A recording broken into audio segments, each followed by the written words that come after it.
Our dear, kind, gracious, and loving Father in heaven, as we humbly bow our heads and come before thee at the beginning of this city council meeting, Father, we give gratitude and thanks for those many blessings and opportunities that thou bestows upon us in this great land. We're grateful for the blessings that we receive as citizens here in this great community and the quality of life that we enjoy, Father, and the great people that we get the chance to rub shoulders with and call our neighbors and our friends. We're grateful for those men and women who serve to protect and provide those freedoms and opportunities for us, both locally and abroad. And Father, we pray for them and for their families that they would be blessed in their service. We pray now that thy Spirit would be here with us and guide us and direct us as we discuss the business of our citizens, and that would be guided and directed in making wise and good choices that would bless their lives. We pray for those great people in Florida this time who are suffering from the elements, that they would be watched over and blessed also. We pray for those members of our community that stand in need of special blessings in their lives, and seek that thou would bless them and make their needs known to those of us that can help and provide the services they stand in need of. Father, we pray for these favors and these blessings at this time, and again give gratitude and thanks for all that thou givest unto us, and we do in the name of thy Son, our Savior, Jesus Christ. Amen. Amen. Please rise and follow me in the Pledge of Allegiance. I pledge allegiance to the flag of the United States of America and to the republic for which it stands, one nation, under God, indivisible, with liberty and justice for all. Thank you, gentlemen. Move on to item 1, approval of the agenda. We do need to delete 10A out of the agenda.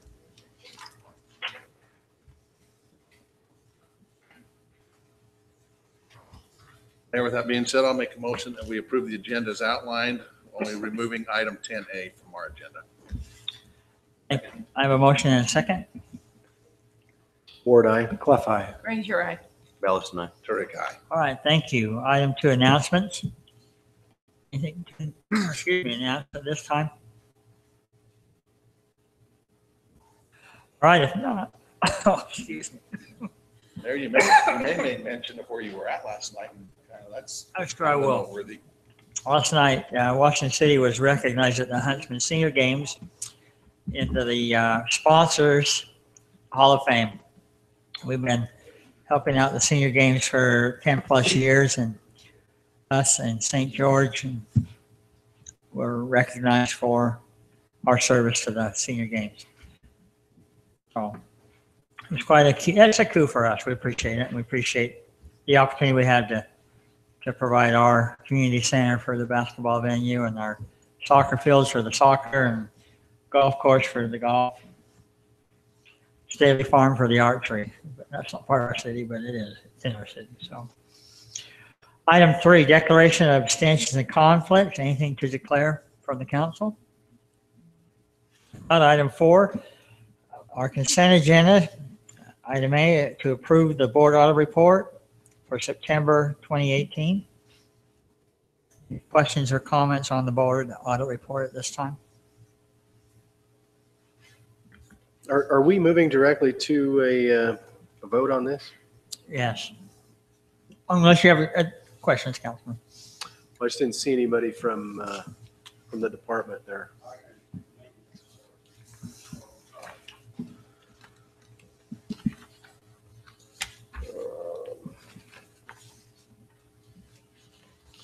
There weren't huge questions. On page 3, wondering what the line item there, the rejected sand and road base, the reject. Is it just a cheaper road base, or is it just the way it's put in the? Get it. You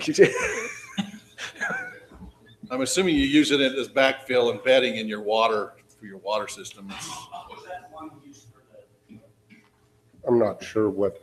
It bills, it's to the water department. It's Oh. expense to the water department. It's Yeah, rejected so- from Bryce Christensen. Yeah, non-spec road base, we use it, it's much cheaper. It compacts like road base, but it's a lot cheaper product that we use when it's not needed to be as a road base underneath asphalt on a roadway. Okay.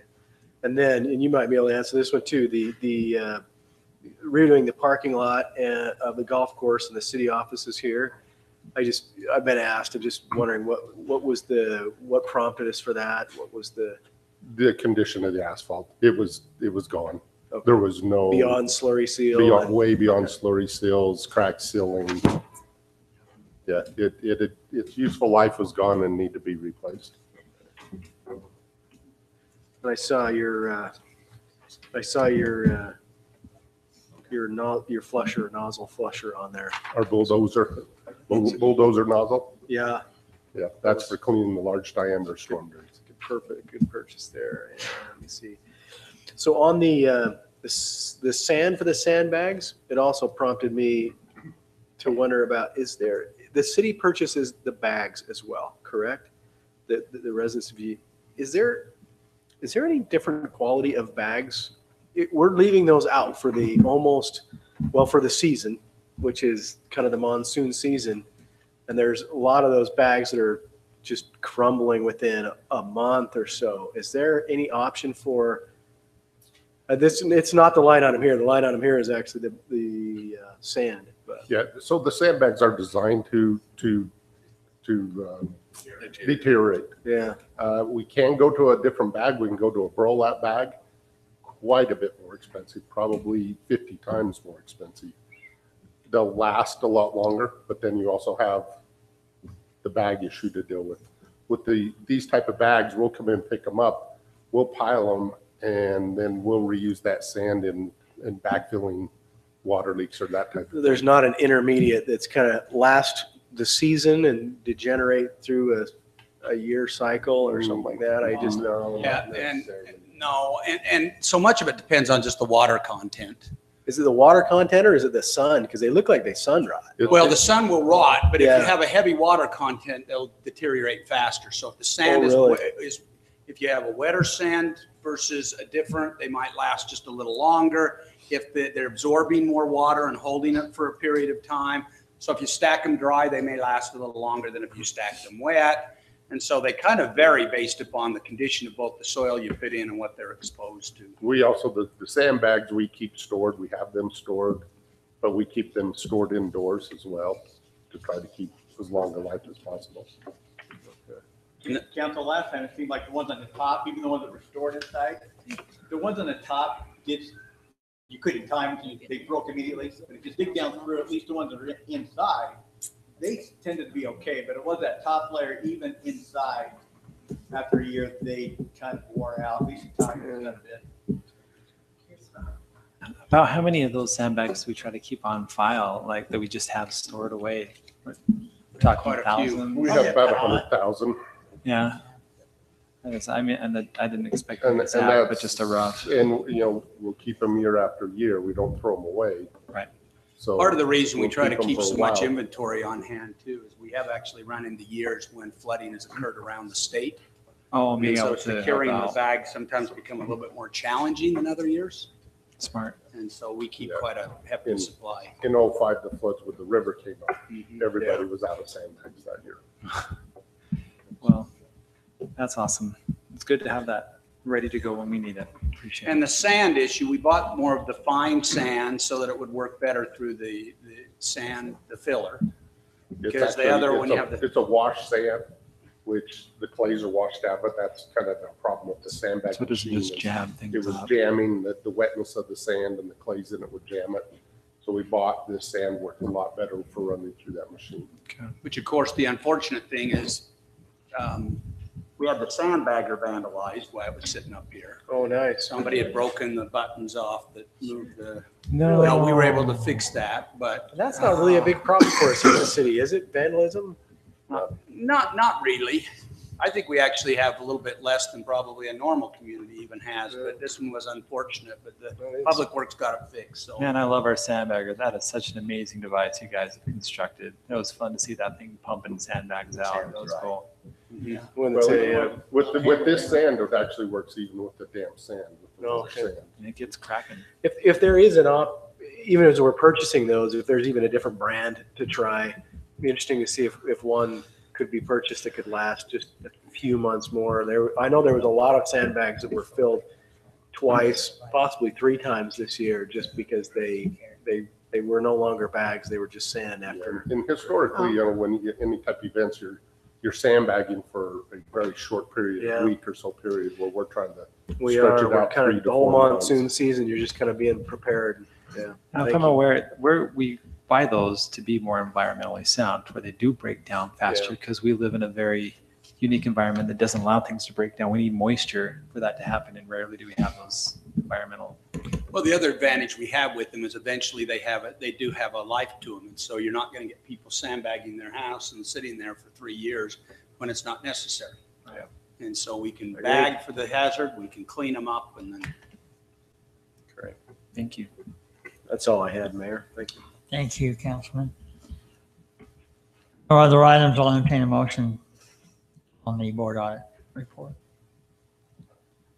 I move approval of the board audit report for September 2018. Thank you. Second. I have a motion and a second. Very kind. Phillips and I. Granger, aye. Cliff eye. Ward, aye. Thank you very much. Item 5, proclamation. Reading of a proclamation in an effort to increase awareness of the domestic violence and proclaiming October as Domestic Violence Awareness Month. Hi, ladies. Are you going to read it, or do you want me to read it? Okay.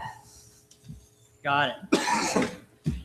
All right. Whereas it is a basic human right to live a life free from violence and abuse, and whereas domestic violence is a serious problem that occurs in all cultures, does not discriminate by age, gender, social class, ethnicity, or sexual orientation, and whereas 1 in 3 women in Utah will experience intimate partner violence in her lifetime, and whereas every year approximately 80 Utah children witness the murder or attempted murder of their mother, and whereas domestic violence-related homicides in Utah have accounted for more than 40% of homicides statewide for the last 17 years, and whereas it is the role of local government to provide for the health, safety, and welfare of its citizens.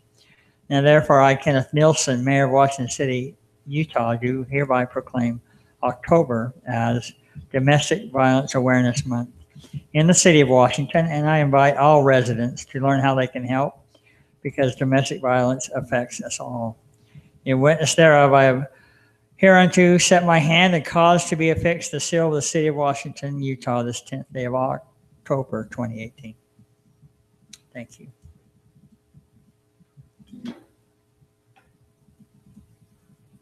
Thank you, Mayor Nelson and Washington City Council, for recognizing this important month of domestic violence awareness. Thank you for sharing those statistics with us. Dove Center is our local resource for those experiencing domestic violence, and we are taking this entire month to raise awareness about domestic violence, how to identify it, how to get help, and how to help others. Thank you. Thank I'm you. Natalie, by the way. I'm the Vice President of Okay. the Dove Board. Thank you. Thanks, Natalie. Thank you for coming.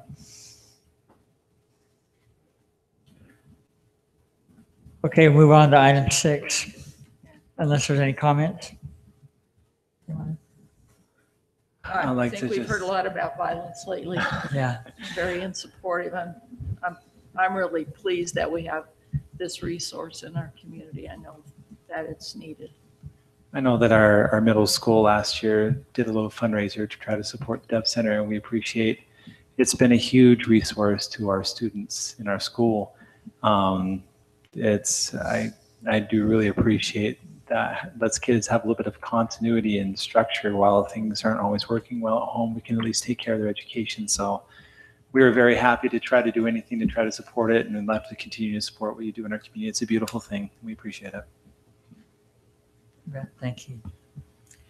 We'll move on. Item 6, preliminary plat.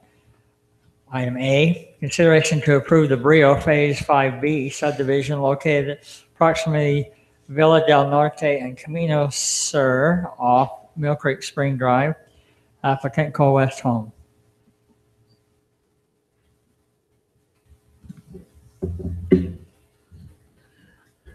Here, as stated, the applicants request approval of the preliminary plat for the Brio 5B subdivision. This applicant is proposing 25 lots and the area of coverage is 7.37 acres. The zoning at this particular location is the Brio PCD. The surrounding zoning is PCD to the northeast and west, and then the Mill Creek Spring Townhomes PUD to the south. The proposed subdivision conforms to the approved zoning. The request meets the subdivision requirements of other city ordinances at this location. Staff's reviewed the request and recommended approval with conditions of the preliminary plat as outlined. The Planning Commission reviewed this request at a public hearing on September 19, 2018. Unanimously recommended approval of the preliminary plat for the Brio Phase 5B subdivision onto you, the City Council. And that's, of course, based on the findings subject to the conditions that are in your report. And there were there's one extra one that they applied to this, number 12, other than our standard 11, that all street monuments must be applied to the preliminary plat before moving on to City Council for review of the plat. And I think that's been taken care of. So this particular 5B is pretty much right up behind the fire station, just to give you an idea where it's at in that area. Wasn't this at one point they came in for townhomes and now it's back to single family? Yes, it was single family. Then they moved the townhomes from the north down to here and then put the townhomes back up to the north and brought this back to single family lots. This isn't where they were considering putting in the church, was it? Yes, roughly. Well, it's right in that area that said future development. They were thinking about putting it off of Brio Parkway, not so much off of the subdivision, but in the same little area. Right. It's down below their rec center, Right. et cetera, right behind the police station.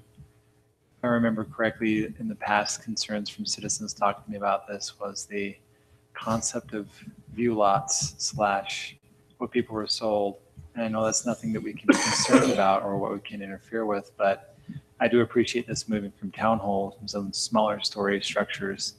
I hope citizens are happier with that than what was proposed beforehand. So we'll see what happens tonight. Thank you. Any other questions? Comments?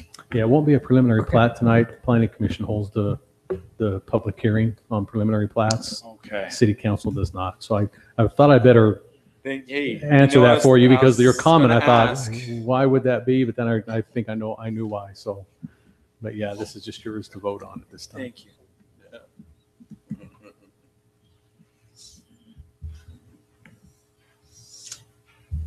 Any other questions, comments?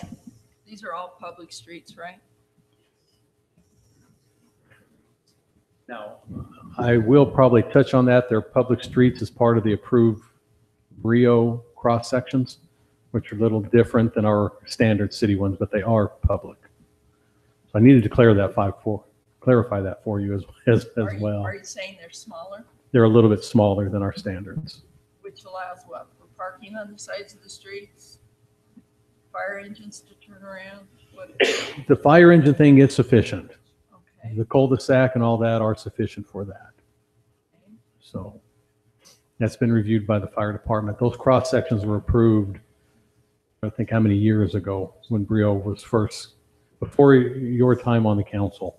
Okay. Yeah, it's been a little while. Parking on the sides? Is that a road size that's only available in that area, or is it now standard throughout the city? I'm not Just aware. in the Brio development. PCDs, if you go through any of our PCDs in the city, you can go up the Coral Canyon, Sienna Hills, go down to Stookie Farms. They all have kind of adjusted street cross sections. So if there's not room for parking on the streets, and I see you hesitating, then where is there room for overflow? Well, as I look at this street, there'd probably be room to park on one side of the street. If they parked on both sides, it would be like my days in the mission field in England, where you'd have to do a little bit of Frogger maneuver. You come up and find an opening when someone else passes, and then if the whole street was lined with cars on both sides, I don't know if they could fit two vehicles, two parked ones, two vehicles going side by side. So it is, we've usually, I'm kind of new in the council, of having either a private street or a public street, and it sounded like we have both street. It doesn't seem Well, quite clear to me. and one of the differences here is they have sidewalks on one side of the street. And you can see, I was just trying to zoom in on that. You can see that area on the right hand, even though it's tilted, this kind of has those gray kind of dots in there. That's the sidewalk. If you look on the other side of the street, you notice there isn't a sidewalk. So it's still a 50-foot right of way, but sidewalk's only on one side. And a standard public street is 50 feet with sidewalks on both sides. That's the difference. So technically, I don't have the cross sections in front of me right now, but this one would probably still be able to maybe get, I'm not sure what the asphalt width on this is. And I don't know if Scott has left. He did. You wouldn't know, would you? So isn't that our standard, Mike? On a public street, 34, 37. So it's 3 feet less. So, if they were smaller, like I say, if there was 2 pickup trucks on each side, you'd be pushing it. But, if you had a Camry on one side and a Lexus on the other, and you could probably get 2 cars through. So the future Brio development that's right there, what's the size of it? This particular area is, what's the size of it or what's the use on it? Both. The use is commercial or neighborhood, I think commercial. Whichever, there's something that's like that. So it's a light commercial use. Acreage. Let's see, if this one's 7.3, It's probably 4 this acres. is about, 4.5 it's about acres, between right? 4.5 and 5.5 acres right there. So you're going to have 1, maybe 2 entries on that radius that's a 66-foot right of way. Is there a reason why we didn't require an access through this subdivision to that parcel? Well, there's 2 of them. Is that, you mean access I off mean, to the of, future Brio development, because we require accesses on other developments to stub through. right, and that's, yeah, this isn't it. That's a trail, that's not an access. I'm just wondering why we didn't require a roadway access to that development so that we can keep, that's just where that's a big, long radius. I mean, I would have a concern with having a couple of accesses to commercial development on a big radius like that. Well, we may end up, we'll have to look at this. They may end up doing what we've done with others. They may have to put in a full, like it is a road kind of entrance into it. It won't be a driveway. In essence, they'll have curb and gutter and No, but you're radiuses still- coming in. You're still coming out of the radius where you're trying to look back. Yeah. Instead of, it's not even a straight to the sides. You're looking out your quarter window. I'd rather see, say lot 563 or one of those lots, have an access that goes through so that you can at least have some access back through the development, not necessarily on that 66-foot road and radius. But you have this area that's been set aside for, they're calling it open space, but it's part of trail, sewer, access. It's not wide enough for a road. Well, I'm not saying that it is. I'd never claimed that at this point. I'm just saying we have an area here. You could adjust lot 571 if that's what you so felt you wanted to do. It wouldn't take much out of It that. just makes a lot of sense to me because you're not going very far, that you've now created another way out for people that don't have to try and turn on a radius like that, where this is kind of a You mean as the only- retirement or semi-retirement Are you community. thinking you want this to be the only access into that No, piece? no, no, Oh, no, okay. no, heck no. Okay. No, but it's a retirement community, right? Mm-hmm. So What's the inference? I know how my grandpa drove.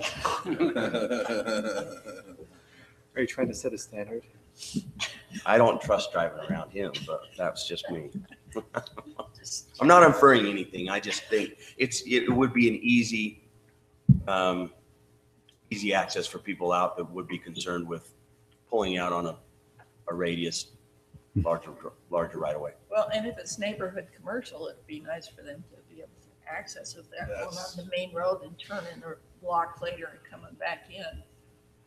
That's exactly my thoughts too. And then It might that's- give us some connectivity. Well, And- and that's who they, would be catering to in some local commercial. would be Neighborhood people commercial that is are supposed to be for those neighbors. living- So it'd almost be an alley entrance in some way. So, maybe 30 feet is, because really when we talk about lanes, of travel.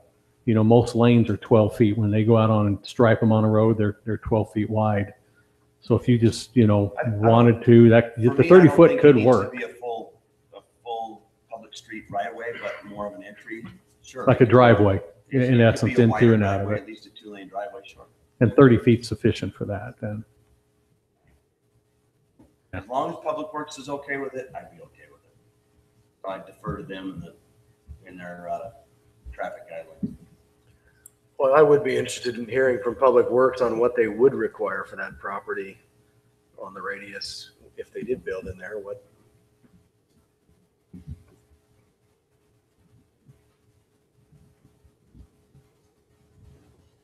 I'm not exactly sure what our access management guidelines are. It's a 66-foot right of way, but it's a low speed. It's basically an interior road for their development. I'll put my 2 cents in. I personally. You're talking about Brio Parkway. Brio low Parkway. Speedway. But a road coming in off the residential end, if I was a resident there, I wouldn't want a road going into a commercial development through my neighborhood. The roads in here, these 50-foot, those are our 50-foot cross section minus the sidewalk on the one side. So the asphalt width's everything the same as our residential.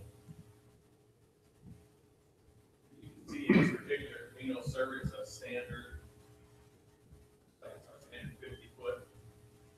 I'm just thinking about the, school, specialized on the sidewalk and one side. We approved it. There's a cross section.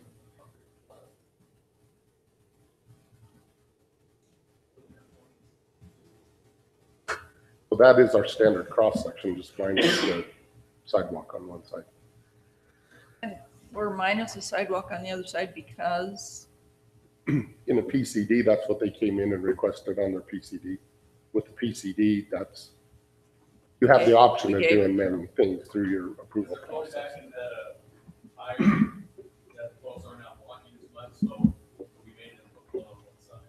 okay, I'm just thinking about another subdivision where we made them put sidewalks on 2 sides.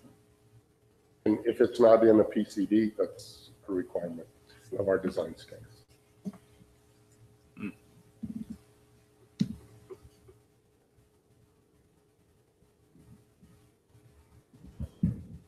Councilman Bellison, did you get all your questions answered on that? If we change the Yeah, subject. I'd have less concern if you were coming in from the east side of Brio Parkway because your sight lines are better.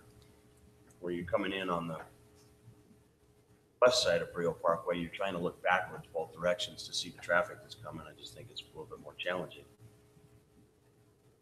So.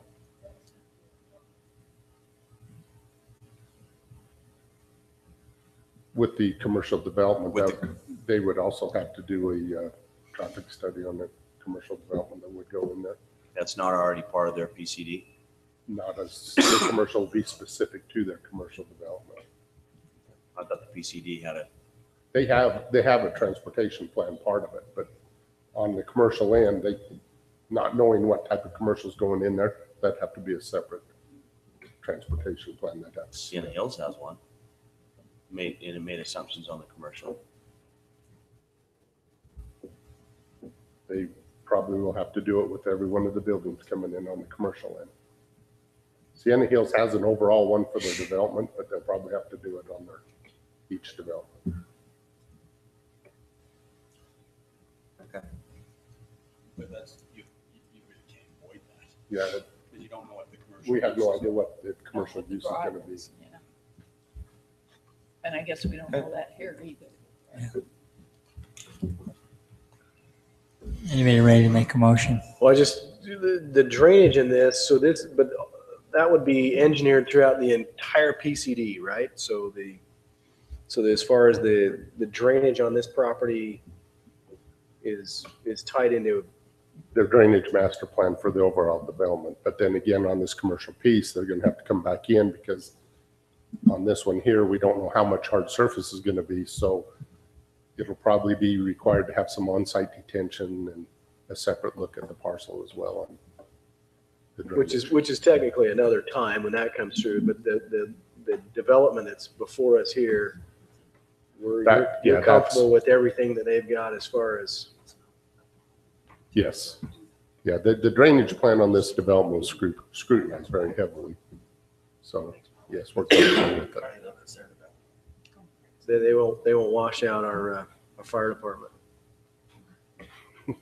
Nope. It'll actually help our fire department. Will it? Yeah. Because right now Controlling it now. they've got drainage coming right into the back of their parking lot. Well, there's some interesting slopes in that area. That's so good.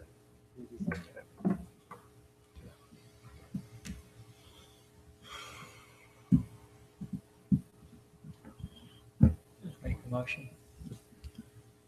Mayor, if you're ready for a motion, I'll make a motion that we approve the Brio Phase 5B subdivision located at approximately Via del Norte and Camino Sur.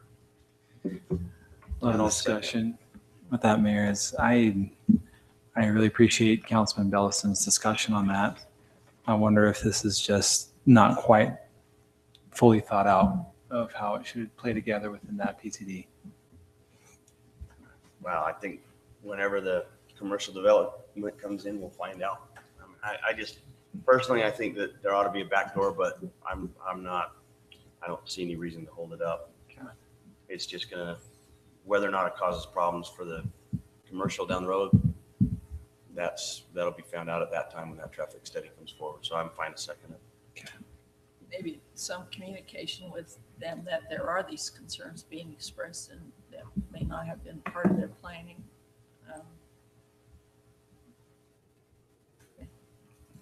Have a motion and a second. Turdick, aye. Bellis and I. Granger, aye. Left-nay. Ward, aye. That passes 4-1. We'll move on to item B.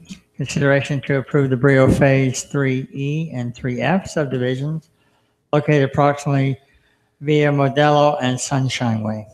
Same applicant. Thank you, Mayor. Stated the applicant is seeking preliminary plat for Phase 3E and F. Stated applicant is proposing 30 lots on an area coverage of 13.23 acres.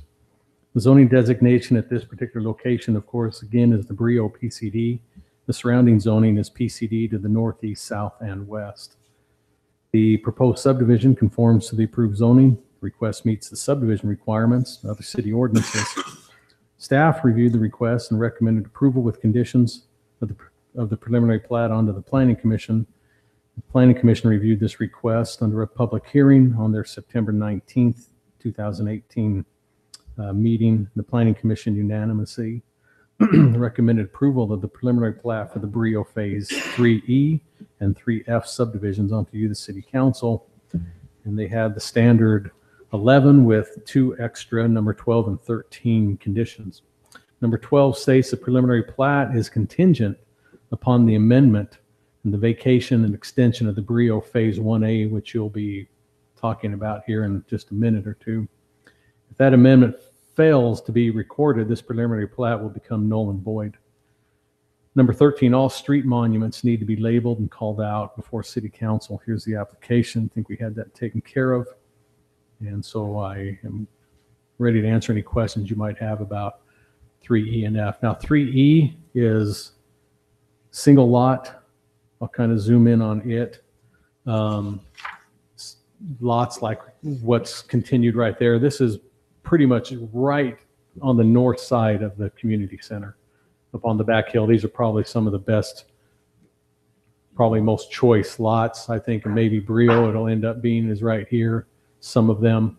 And then at the top of the hill, the crest of it is 3F, which will be twin homes or townhomes side by side is what they'll be in this particular area. So those are the 2 plats before you, 3E and F on this preliminary plat.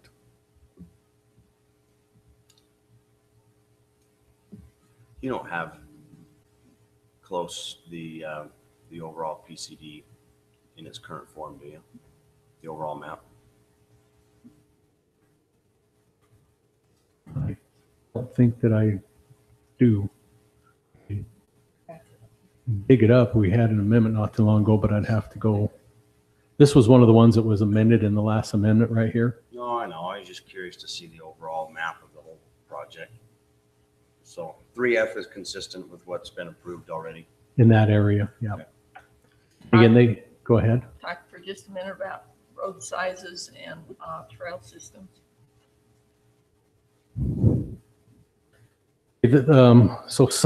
Sunstone Way is, again, it's the 50-foot public street with sidewalk on one side. I think it's the same up on Via Modelo. Yes. It is, and then it's the same coming down into the townhomes. Those are private streets, though. These particular ones might, yeah, they might, be, they Showed did go as to a the private. 39-foot private. Yeah. So Red Coral Court is a private street, and so is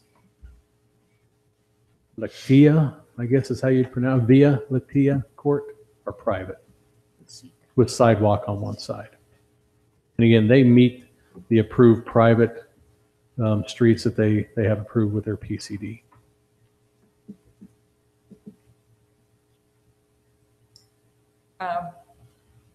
You know, we've run into problems a little bit with Brio before where people buy and don't realize what it means when it's a private street, and then they get stuck with some expenses that they hadn't anticipated. And, you know, it's kind of like two little pieces coming off there. And one of the issues that also came up was that all of these people were expected to kick in for those private streets. I wonder that if we really want to have that kind of division in a subdivision, you know, where we've got some private, some public, and create that same kind of divisiveness that we've encountered here before. That's a good point.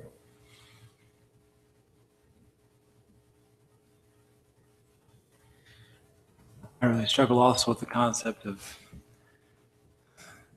just a whole lot of lack of awareness and those who are there and overall costs. I know there's not a whole lot that we can do about that, but the concept of funding private streets to be part of a long-term city vision, I wonder if there's something we should talk more about in our PCDs and see if that really is a good option for us. Seeing the overall complaint anywhere I've seen this has never really been really accepted or welcomed. Maybe it's not the right type of thing we should offer within the PCD. According to our rules, Well, we'd never take over a private street. Yeah, we won't take them over. Yeah. But it's funny you bring this up. I'm going know to tell you a what we little do. phone call. Let me just tell you a little phone call I had on Monday. Had an individual, they live in a cul-de-sac street. He called and asked what it would take to take his public street and get it turned over to private for And make it them in their private? cul-de-sac. What So was they the could be, reason? Just curious. they want to be in charge of their street. As opposed to, Then they can say who comes and who, you know, I mean, they kind of have a little bit more regulation on it and not having it. They would probably gate it. Yeah, they probably would end up gating it. Or they could sign it. See, that's the thing, is that they could put on there no part, you know, we're Yeah. on a street for us, we can't go onto a public street. I mean, the city council could, but I haven't seen it happen in my 12 years here where we go and put no parking on a full public street because people came in and said, I don't want anybody parking on my street. And the city council, that I've never seen in the three places I've worked. And that's really the bottom line when it comes to street, is the kids playing on them. We know that, so. okay.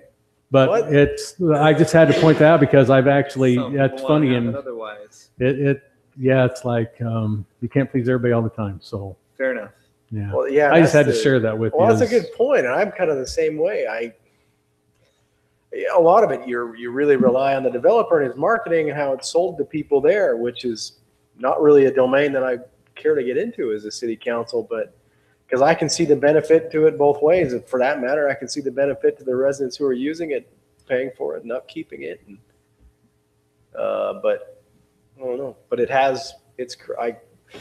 I'm also in the same camp with Councilwoman Granger.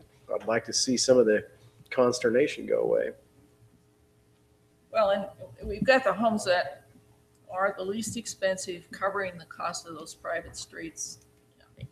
We already know the others aren't going to want to participate, and they're going to raise a hue and cry. We've been exposed to that. I just wish they would do it all private or all public in a subdivision like this. It has some unity, apparently. It has some unity, at least in the streets.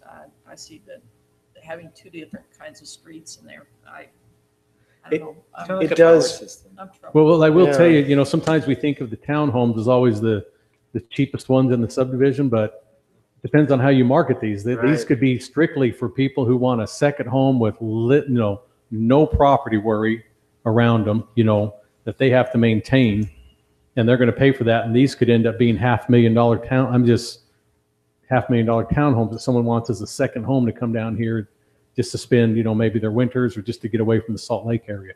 I don't know what these are, but I'm just, you know, sometimes we look at that and they may say, and I want private streets and I'll pay the extra, but we don't, I think, have that information in front of us. So.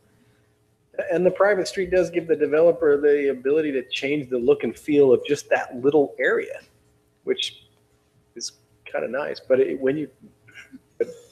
does sometimes change the way that people look and feel about it. Well, I guess part of it's marketing. And Yeah. what we heard before was people who just did not realize when they bought the homes that they were buying into maintenance of a private street. Yeah. And that was a concern for some that we heard from. And Yeah, sure, it was. Management of HOAs, from the city's perspective, from the city council's perspective, I mean, you're jumping into Oh, yeah. really, that's really such a private matter that when we open that door, and you're going everybody's going to ask you to check why we had to pay somebody else's contract. There'd be no end in sight, even though we feel for them, especially the bigger ones, because that's a representation of our community. We have these big ones. The best you can do is, we'll accept it, we'll let's put private or we'll let's put public, but it's really hard to try to manage when they manage them either. well, and Well or we bad. didn't. We weren't able to help those No. people that came. We weren't able to, you know, but is there a standard needed here? That's a good question, because this has been a debate in city councils for many a year, you know, probably back when the private street was thought up and conceived, who knows when, maybe in the 1910s, 20s, 30s, I'm not sure when they came about, but I'm sure it's been a source of discussion for probably close to 100 years. So. Well, I'm not that old. So.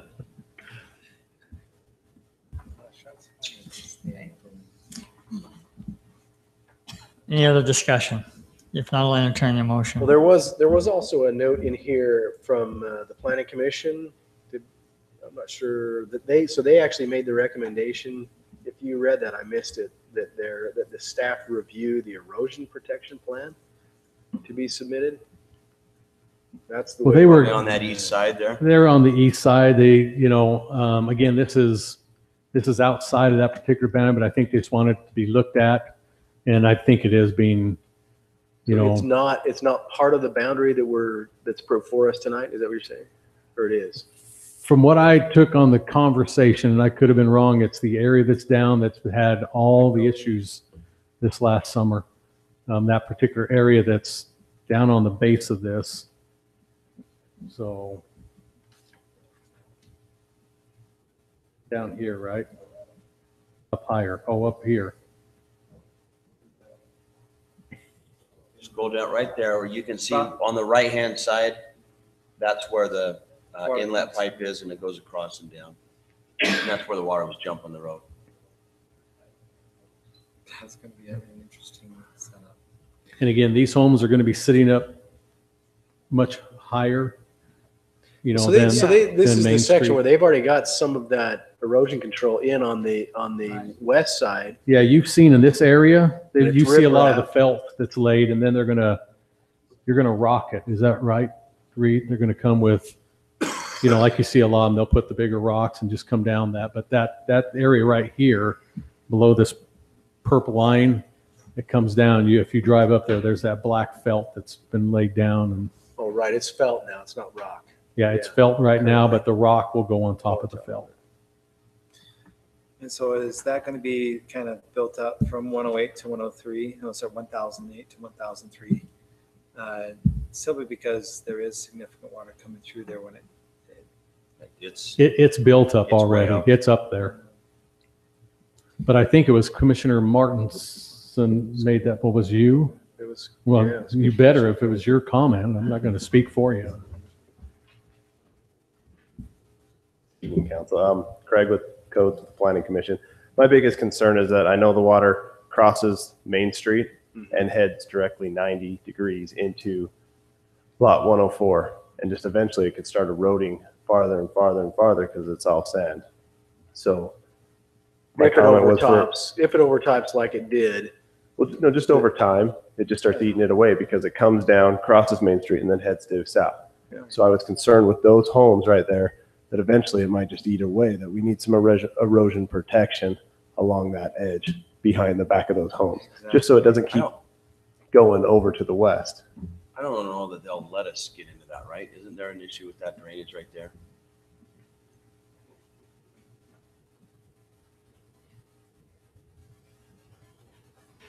Commissioner Ward was correct. It's only when it overtops because it is piped through there now. It used to free flow through Main Street. And then some of the drainage still comes down through there. But yeah, definitely would have to have something done there, some erosion protection on that for the lots. And we'll review that when we get construction drawings. so the city, you will already review, and that would be the riprap on the side there. You would already review. We will when we get the construction drawings on it. Okay. So So yeah, is there a need for us to continue the recommendation on from the planning commission, an extra stipulation on that, or we feel comfortable with it? I think the stipulation's fine. It'd be something that we would do regardless. We would look at that drainage and require that some protection be put in. It has cut in quite a bit, but that was. See, I understand that it's a higher elevation, but that doesn't matter once you remove everything. Yeah, if we keep getting vents. I mean, you're looking from the back of 105 and 104. That is not a lot of a distance before you have some significant topography change, and it could really be detrimental to those homes they invest in. Yeah, and over the years, it has kept eroding back in there. But there's also a solid rock ledge right down in there too. Oh, is there? Where's that at? Just underneath that sand layer, there's a sandstone rock layer underneath there. Really? So it won't go down, but it probably will keep eating into the bank. Oh, yeah, okay, I see what you're saying. Okay, thank you. Mayor, if you're ready, I'll go ahead and make a motion that we approve the Brio Phase 3E and 3F subdivisions located approximately via Modelo and Sunshine Way. A motion to approve. Do I have a second? I'll second. Motion is, Can we add the stipulation just for the review of the erosion control? We okay with that? It's already something, it's already a requirement.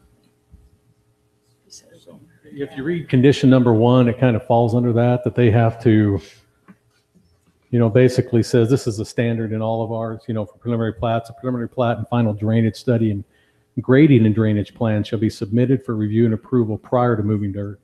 Development of the site shall comply with the recommendations of the geotechnical study and the drainage study, and improvements for drainage and detention shall be approved by the Public Works Department. Well, it's just a little bit outside of drainage. It's erosion control there, and just having, I would feel a little bit better just to put a little bit of that onus back on the developer to make sure that the city does that and follows through. That's my only point. And my understanding of staff's comment on that was they were okay with adding that addition. it's redundant in my opinion, but I'd be fine to add that condition. Thank you. motion and second with that addition on. Great guy. Bellis, and I. Ranger, nay. Tough name. Can I ask about your nay votes? I'm just interested in your concern on it. I didn't hear any. Yeah, it's a carryover. It's sides of roads again, and the difficulty that creates that they're not congruent. I just don't, I feel that, though some people feel it's redundant, I just don't think it's spelled out enough because of the significant amount of water that's come through there. I just added the Yeah. condition. We just amended it. Huh? It's I amended amended. it to add the condition.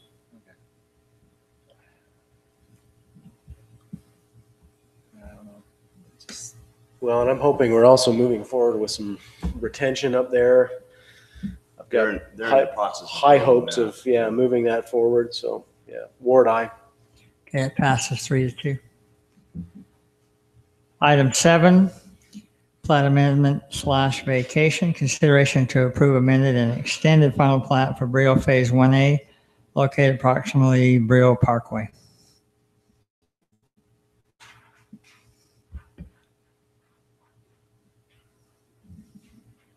I'll get started, Mayor, but I'm switching over to Elmo on this one because we, if you did read the minutes and you see your exhibit, we had them have to clean this one up a little bit for us. I'll explain that after We get in. The applicant's requesting approval of amended and extended or even part vacation of the final plat for the Brio Phase 1A subdivision. It's specifically related to just Lot 105, which is a lot designated for the Recreation Community Center. Brio Phase 1A is located along the Brio Parkway, as you know, at the top of the hill. Amendment is for the vacating of certain areas to be incorporated into other future plats and also to extend Phase 1A, taking into two little remnant pieces adjoining Lot 105 as shown in the exhibit. Staff's reviewed the proposed amended vacated final plat and finds it conforms to the zoning at the particular location, which is PCD. Subdivision is also still in conformance with the subdivision ordinance of the city. Staff's recommending that the amendment be recommended for approval. The Planning Commission reviewed the request at their September 19th, 2018 meeting. Again, they held a public hearing on it. The Planning Commission unanimously recommended approval of the amended vacated final plat for Brio Phase 1A onto the City Council. And we just put the standard 5 conditions that were on it when it originally was approved. Now, if you'll follow with me.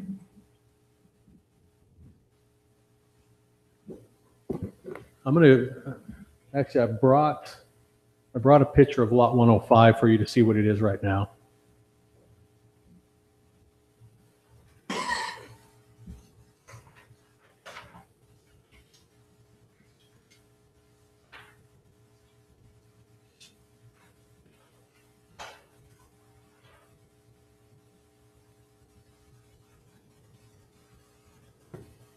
So imprint that in your mind.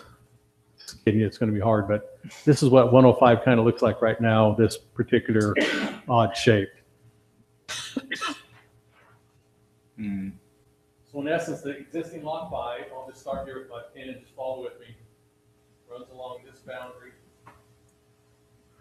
up, over, down, over, up, over, down, here, and then through the back of the lots, and around the streets, and then down the parkway, back to the point of beginning where I started my point of beginning. So shouldn't we have amended the plat prior to approving the? Probably preliminary should, and I plat? apologize, I should have put that on front here as well, but that's why I had my note in there anyway, that if this doesn't get recorded, that becomes null and void because we wouldn't be on the title.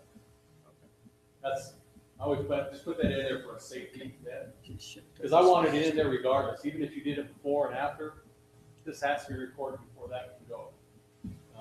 So what's happening is, because you just looked at 3E and F, and so the 3F, this is just the bottom half of this townhome one, it just passed by 3-2 vote. So they're taking this area right here out of lot 105, that will be, then be shifted over into 3F. Then this little portion that sticks up here will be taken out, and it's extending into 3E. Now the readjusting, and again, because these would have been remnant pieces, this kind of purplish area was on top of lot 105, it's now being incorporated into it. Okay, so this will be the bottom boundary of 3E, but we'll be adding this particular shaded area into 105. Because if you're taking stuff out, this is actually coming in.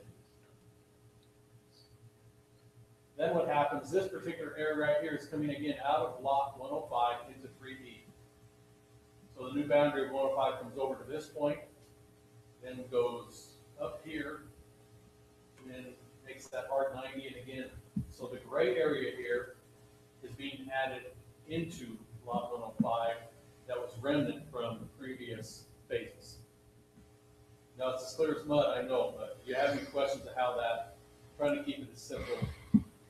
This is still, I told them, it's really a still hard map. Still a lot of jogging. It's a lot of jogging, but they're trying, so all these new legal descriptions right here are the saving grace for what's happening. These are telling the new legals. When was the last time we did a PCD amendment? Do you recall? I want to go back to that map real quick. I'd just like to pull it up. Is it topography? What is the reason for all this jogging? It's because of the way the subdivisions and the way the design of them came and the roads to meet the lots. It just worked out that it was better if they borrowed some land from here and gave some there, and it was all about design that came after the fact. You know, in essence.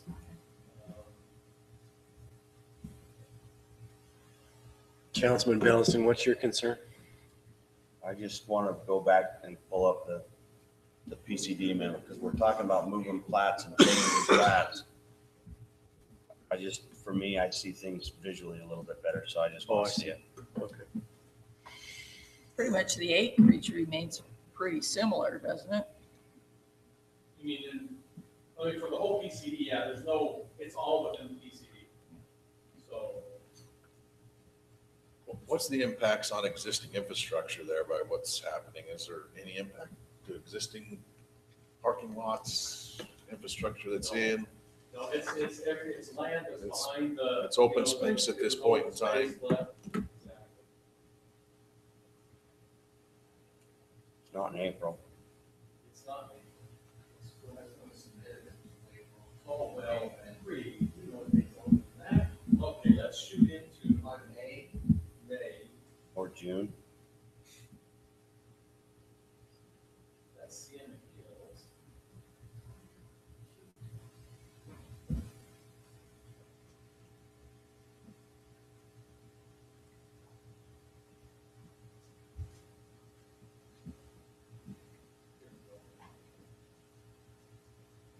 Oh, sorry, Barrett, now we have to go to Apple. What meeting was that? June 13th. Okay.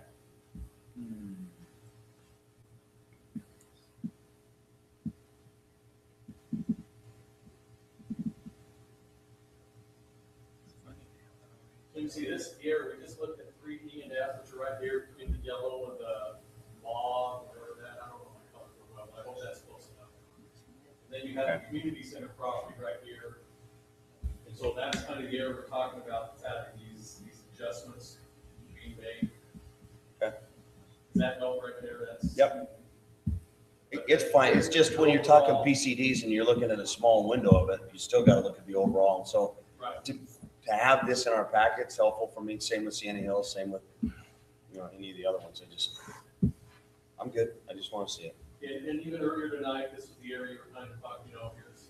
Yep. Kind of commercial with five No. feet. Just- I get it. We approved it, and I'm Well, not. I was just helping in reference tonight.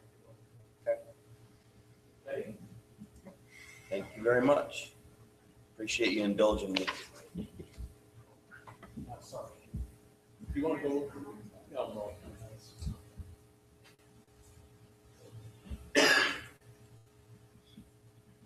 So again, this happens. Like, as I've been doing this for 20 plus years, we always have these pieces, we call them remnant pieces, that sometimes just get left over, and we have, or sometimes in surveying, they actually cross over each other, because you can have 3 surveyors go out to a property and do the same survey, and they'll all put different pins in.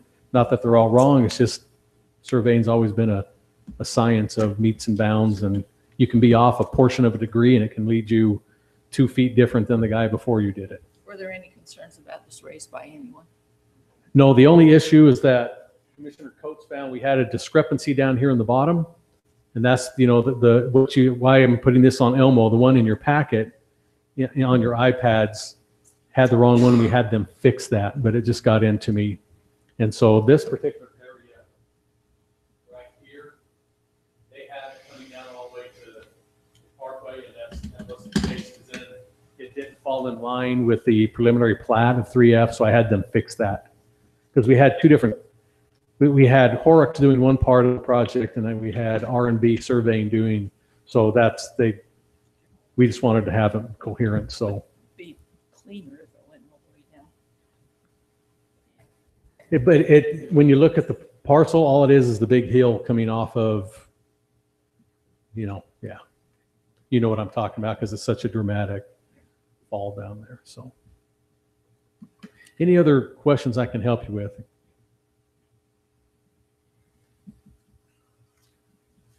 Again, once this is recorded, everything's in place. What that does then is adjust those properties to then be able to fit, with these other plats coming forward. Now, again, these were preliminary plats that you approved. They're going to have to work their way through to get to the final. And so by the time they get close to a final, this better be recorded. If you approve this tonight, I'm telling Mr. Scow sitting back there, get it recorded really soon. So we won't have any issues. And then he'll bring us that recording. I move approval of the amended and extended final plat for Brio Phase 1A, located at approximately Brio Parkway. Second. Motion and second. Ward, aye. Cliff, aye. Granger, aye. Ballast, aye. Turek, aye. All right, thank you, as approved. Item 8, public hearing, consideration to approve a zone change request, Z-18-14, to change zoning designation from residential agricultural 2A lots, 2-acre lots, RA2, to planned unit development, residential and commercial, PUDR and PUDC. Request is located approximately 600 north, 1100 east. Applicant Kendall Turner. Kendall. Good.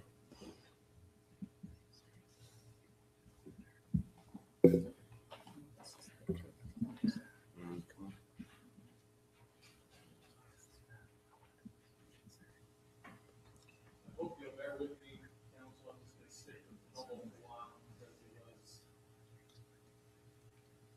read some of the conditions. What we'll be kind of addressing. The applicant is requesting approval of a zone change of approximately 15.526 acres. The requested changes from the current zoning of residential agricultural 2-acre minimum, or the RA2 zoning designation, to a proposed planned unit development residential and planned unit development commercial.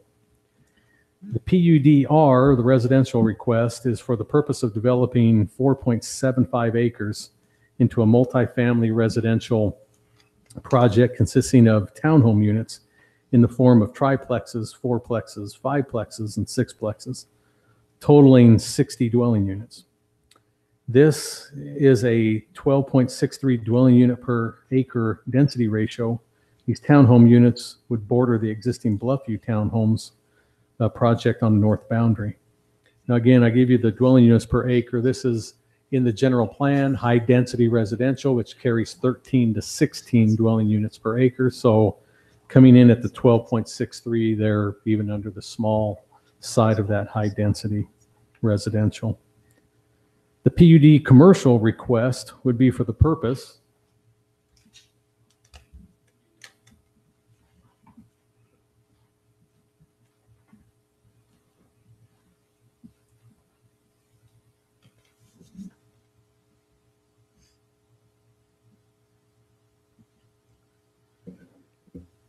of developing 8.791 acres into an outdoor RV storage facility, with the remaining 1.95 acres of the overall proposal going into a commercial office space development. This area runs parallel with 1100 East Street.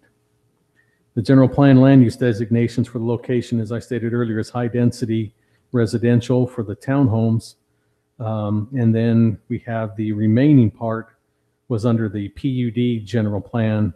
That's what we had him go with his general plan amendment, if you remember earlier at the beginning of the year with that. So that's where the RV storage and the commercial office space plaza are located.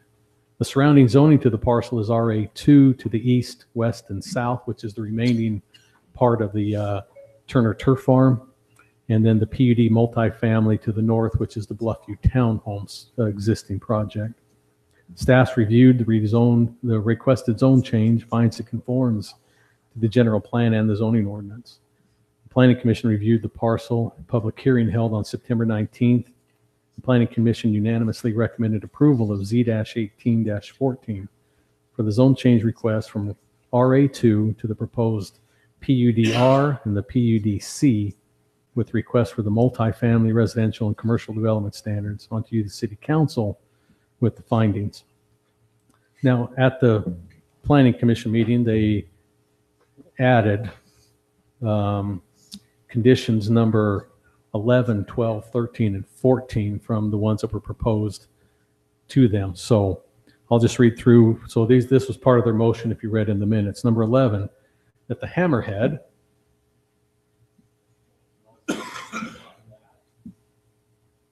you look in your packets, it's showing a cul-de-sac. So this is the updated plan to get this. So we finally got this in from their engineer. But the hammerhead turnaround in the townhome portion of the proposed project needs to be a minimum of 120 feet from end to end. Now they're still having to work on how they're going to do that, but that's what the fire department says is the minimum for his fire truck to be able to turn around in there. You can see the engineer tried to throw a little fire truck on there. That's what that vehicle is. But so they're still going to have to address, because I think they have 100 and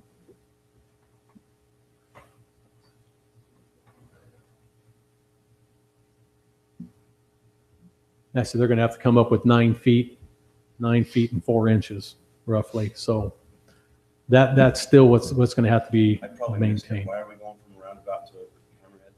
Because the roundabout wasn't sufficient for them to turn around in, the fire truck. So instead of making the roundabout bigger, which would eat up more and more space, they asked the fire marshal if he would accept a hammerhead. He said, if you meet the standards. So this was brought, but his point, you want to make sure that it is a minimum of 120 feet from end to end. Number 12, trash collection area needs to be shown on the portion showing the commercial buildings. On the residential side, is there just the one trash collection point? Right at this point, there is. Now, You probably need to distribute that out and do a couple of them. I mean, I can't see people all the way at the end of the cul-de-sac carrying a dripping kitchen trash can all the way out. You know, you're gonna have to put a couple of them. Yeah. Probably one per building through there or something like that. well, having them picked up is going to be one of the matters, but they're going to have to get out and probably have them on wheels and move them, but they'll have to work that with the solid waste folks. And so that is a good point. So, and I would recommend we make that part of a motion when that time comes in 2 weeks. You know, we'll review all that again, I think. So, but the one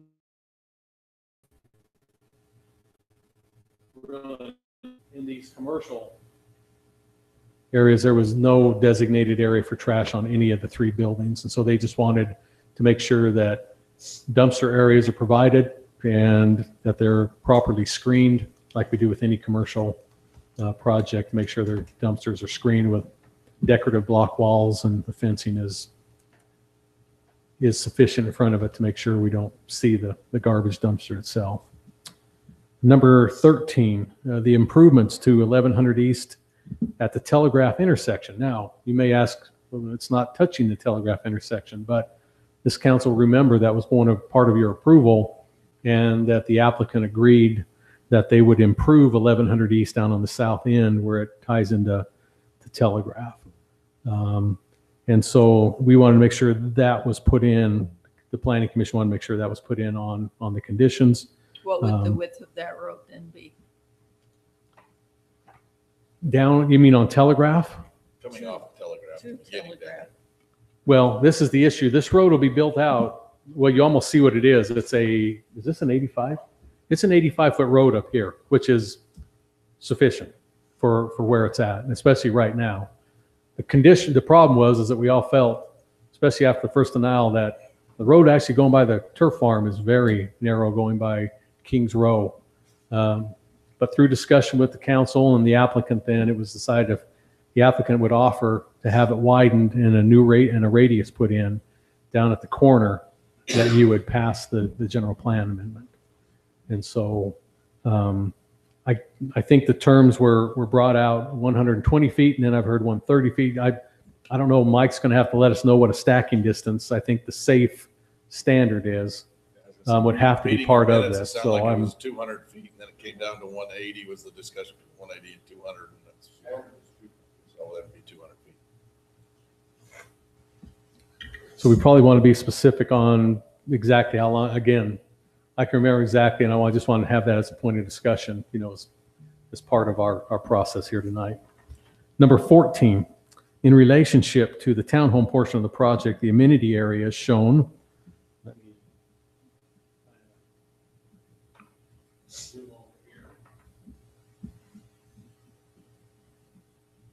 You can see they put in a playground area, so it's probably a pickleball court on the south, playground pavilion area on the north side. This is a recreation area for the townhome project. Planning Commission wanted to put in a condition that in relationship to this particular portion of the PUD, the amenity areas shown on the exhibits will be required to be completed by the time the 20th unit receives its C of O. No other units will be allowed to be built unless this is done. So I just want to make sure that the amenity was not put off till at the end. At build out, this amenity would suffice for how many people?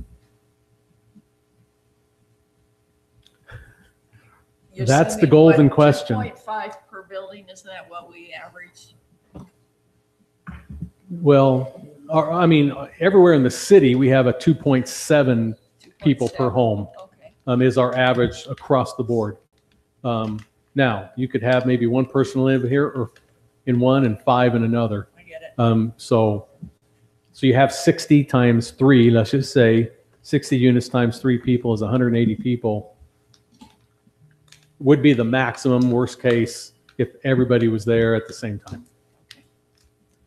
So, but again, that's for you guys to accept the proposal that they're putting forward or not, Yeah. Drew, just as a point of clarification, and I probably should wait till you finish up, but That was my last one. So.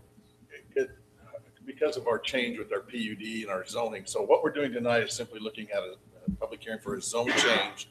Then they would come back for a preliminary plat, right? Yeah, he is now there was the other option where you folks said they could ask for a PUD and then bring you the design.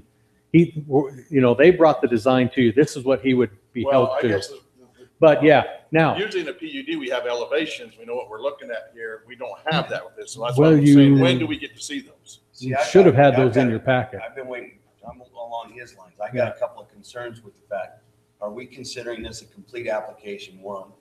2, if we're gonna mothball, according to the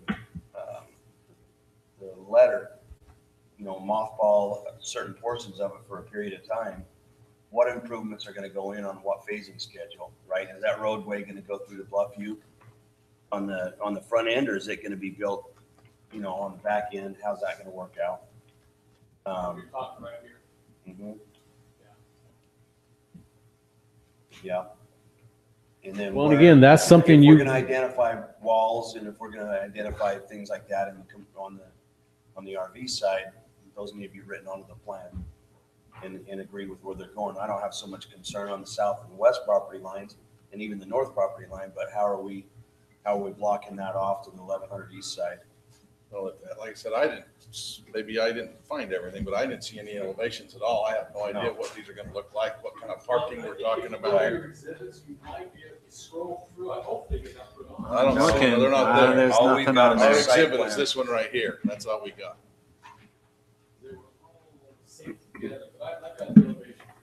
Well, Drew is looking on this. We do have one concern.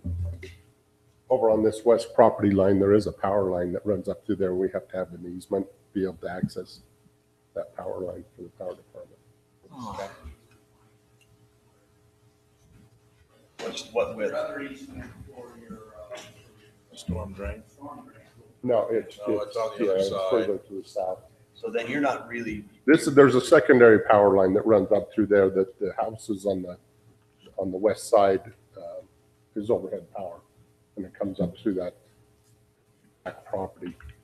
And so we really need to keep getting easement there and something that's open to where they can get Will into it it. stay overhead or will it get buried?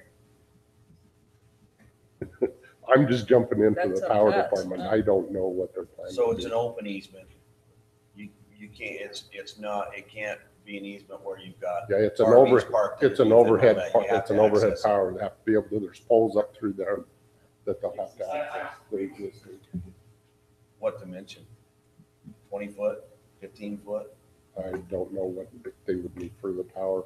Okay. We obviously want the applicant to get the power department. Yeah, just that's something that we need to require on it.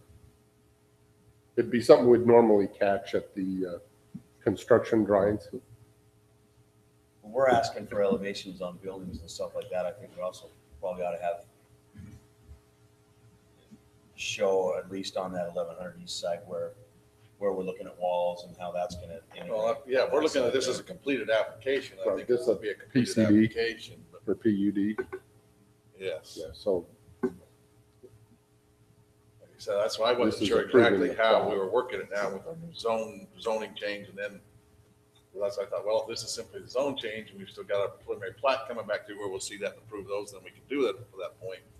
But if this is an all in one shot, then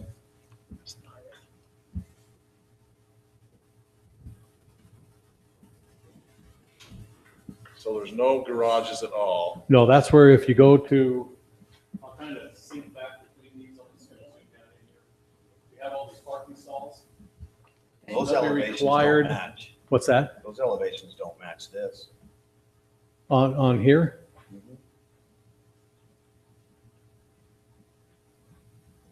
Those elevations don't match, at least the way I see it. You got staggered depth buildings, and those aren't staggered depth unless they're all the same and they just pull them front and back a little bit.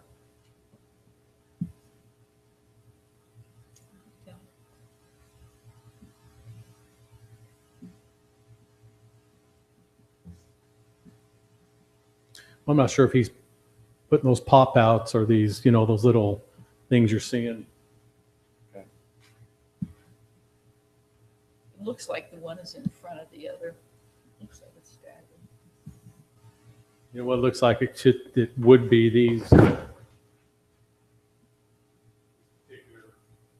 that to me shows a grade change, not a depth change, or.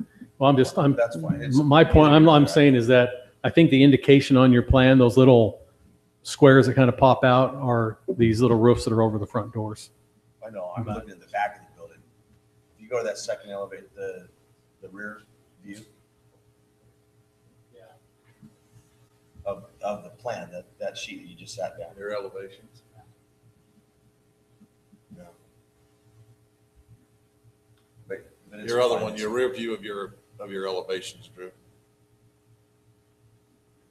There you go. Keep going, Keep keep going. pulling, keep pulling. Now you're There you talking. go.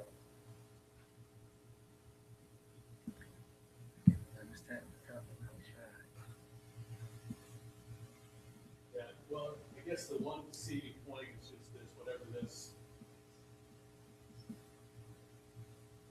Fine. Oh, they're through there. I mean, Other than that, other than that, it's a straight shot on the back. It looks like, it may be. Yeah, so technically on here, I could take a black pen and fix that real easy by just drawing a straight line on that one and this one. Are those all just gonna be common backyards, or We'll just call it what it is. I guess we can talk to the applicant. But, they're showing the finish and we'll let him address why his engineer didn't, make them the same, so. Yeah, I was gonna say for PUD. So the parking then is all Are they exterior walls? parking Yes. garages? And how much per unit?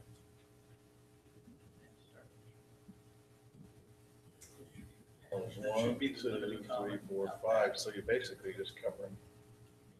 You don't even have two. Yeah, so you're gonna have, it's always required to have one covered, one uncovered. So there's 100, there's gonna be required 120 parking stalls for the residents themselves. And then on this particular plan, you'd have to have one per, 5, so they needed 12, and I think they had 14. I think they had 2 extra stalls over the whole project for the visitor parking. 2 extra stalls. That's including that, so they had the 60 units 60 units. times and 2 is 120. 133 parking stalls. Yeah, so sorry, there's 1 extra, yeah, because it would take 12 on it's 1 per 5.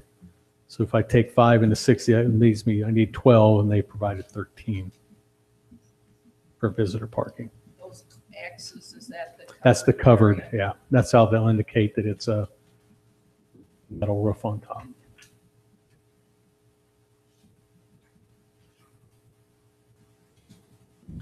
Now,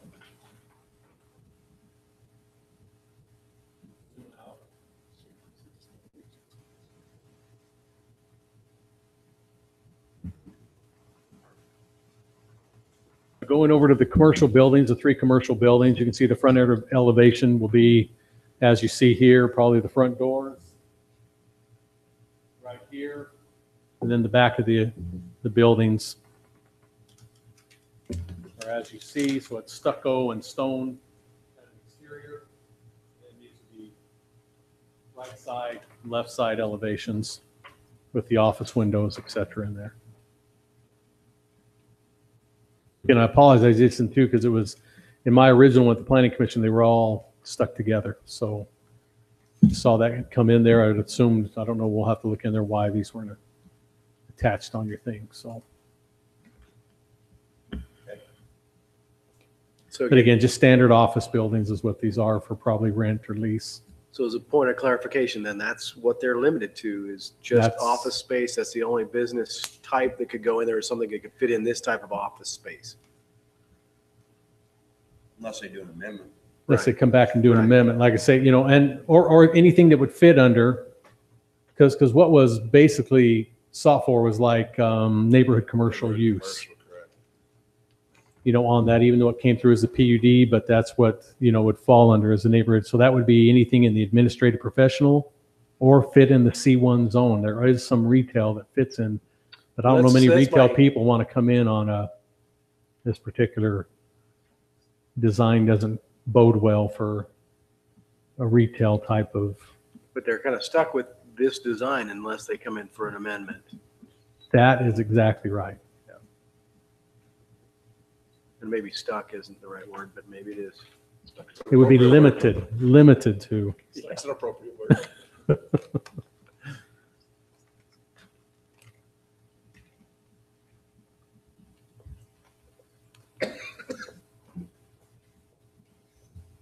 course, you saw, again, probably Big thing is the RV storage is the rest. That's what all those hash lines are. Now, it is required that a block wall go around the whole perimeter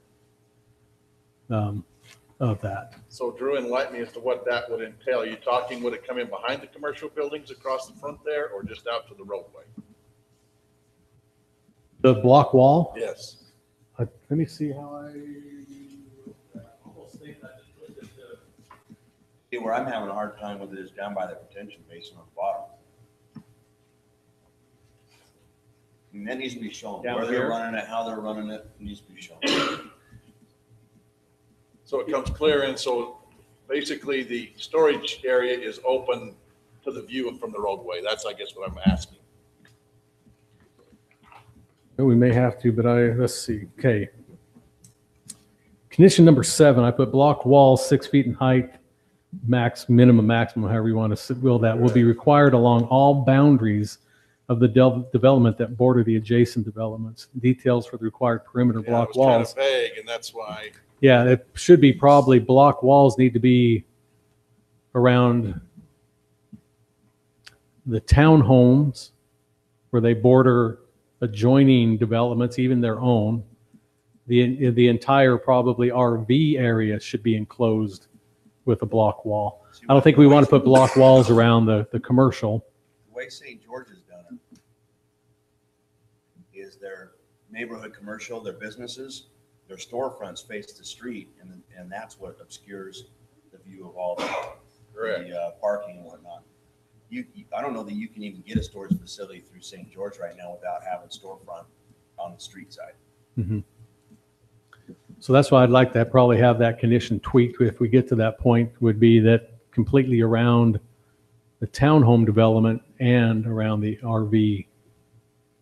Completely around it, across the front as well as across. Right, between the commercial, the 3 commercial buildings and their associated parking, have to have a block wall between the RV and it, and around all the, I think just saying around the perimeter of the RV storage facility would be sufficient for that, and around the townhome. Sometimes making it good and clear on the front end so Correct. it saves us from problems on the back end. Right. But that's RV storage just below, right next to the retention pond and just below the 3rd office building, right? That's kind of, Yeah, you can see. yeah. Blow it up to the existing area. Yeah. Yeah, those stalls you can see are definitely going to be used. The way I see it, those stalls are going to be backed up and So the just block wall, visible to the street. yeah, the block wall has to come here, here, here, this way, here, all the way over to here. Then whatever they do with the gate, then the block wall will pick up against here and goes all the way, just follow that perimeter all the way. So and this isn't shown as any type of covered parking. It's going to be open. Well, we could ask the applicant that, but my understanding is going to be just like the product you see down on Telegraph, that it's the same owner. It's just this one would have a block wall all the way around it instead of chain link fence. And the surface, the parking surface is road grade? Well, I left that open. I mean, and the only reason I left that, and I knew we'd probably hopefully have that discussion here, is that sometimes if you do leave gravel, it helps with your drainage. If everything's a solid surface, it doesn't help with your drainage. It causes more. So I thought both ways. I thought, well, we should have, maybe hard surface, but then I've even gone and doing a hybrid, say that all the driving areas need to be at the hard surface. The actual parking maybe could be gravel, but that's something you as the city council can determine what you want to see there, I think. But that, so you have the 3, either all gravel or a mix between hard surface and gravel, or all hard surface. Well, so we're talking about drainage. Does this thing really drain to the drainage there in the bottom corner?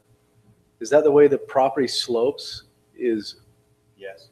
Does it? Yeah, I wouldn't, like I say, we'd have to have the engineer, but it sounds like Councilman Belson maybe been up there and take a look flows at to it, the so. south. But coming from a guy that's owned a storage facility and maintained a storage facility and built a storage facility, I don't know that I'd have anything but a hard surface in that storage facility. I think that's partly why, we're trying to do PUDs, is to bring the level up a bit. I think the drainage can get figured out. The detention can get figured out. But when you've got that open gravel, you do end up getting issues with weeds and crap and junk that collects that you can clean easier with hard surface. Yeah. I think it's better. And that could be we've made those part of our conditions too, that they need to be kept in a weed-free condition, and. I know that, but Yeah. to pull into a facility that's hard surfaced and painted lines and numbered stalls, and I think at least that's the direction I'd like to see the project go, if it goes that way.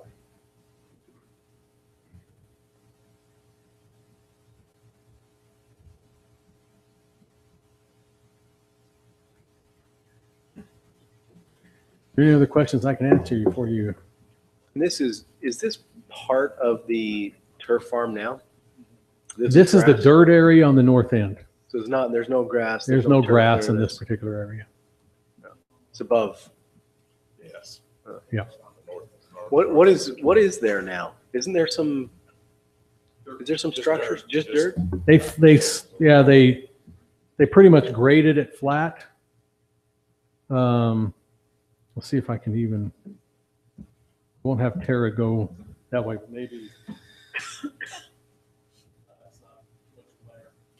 You can see that's all just dirt. This is the area. That we're basically looking at on your map there. And so if you go up there tomorrow, you'll just see there, it's pretty much graded and flattened out up there. I just wanted to clarify on the easement. I was a little confused. I thought this property came all the way over into the pond. So the easement for the power line is right here. The power line comes out on this property right here. We just need to make sure we keep an access point through this development to be able to get back to that power It's line. not on the front. You know, it's sort of, you need to Yeah. We can access off their little road here. Just access to that wall there. Does that line up? this lot right here, mine is where we receive everything.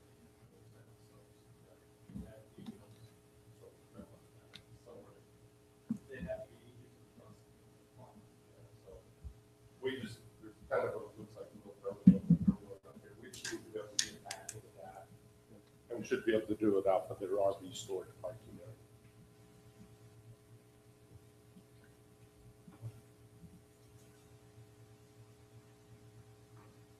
Is that going?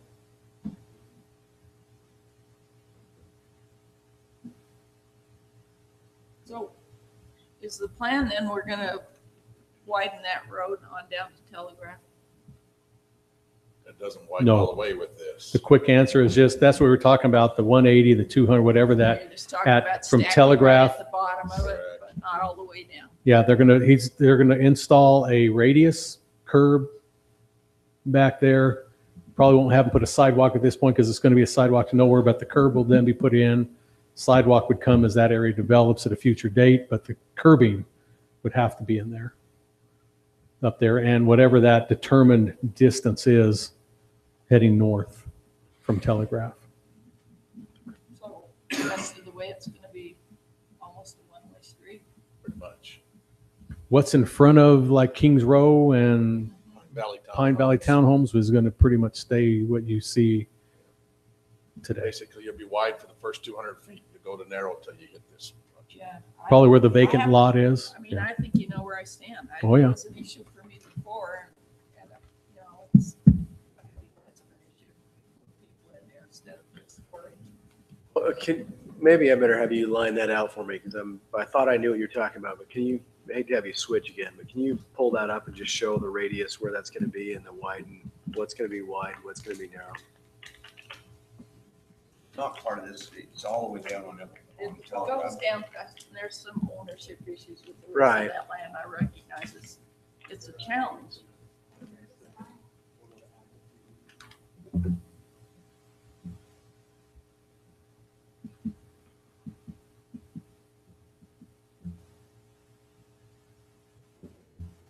This is down south where Telegraph and 1100 East meet, and we're talking right.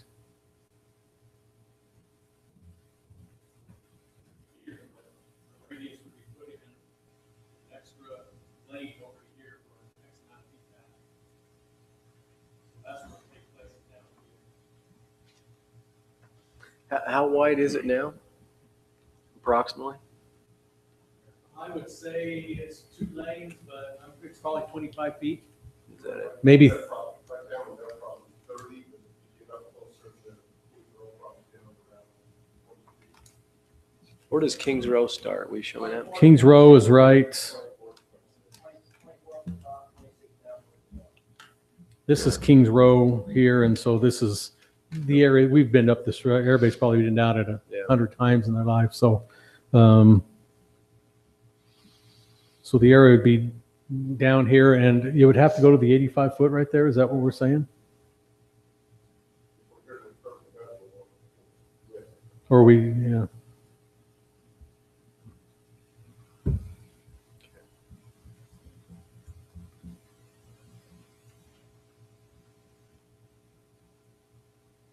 And that road would not then, the rest of that road would not then be required to be widened until the development. Till the Turner Turf Farm becomes something other than the turf farm, yeah. The turf farm, but not the other properties to the east? Well, everybody on the east has the established curb and gutter already running down. You can, that is that side of the street behind, Pine Valley Townhomes and Kings Row. That curb gutter sidewalk's established. So when they develop over on the left part of your screen where you see where all the turf area is, they'll be adding all that road, curb, gutter, and sidewalk. Finish the left half. For that, whatever that distance is, it's probably a couple thousand feet.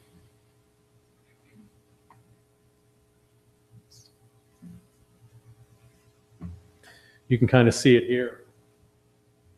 How wide's an RV? A big one? Well, they have to be maximum width 9.5 feet. Is it 8.5 for on the roadways?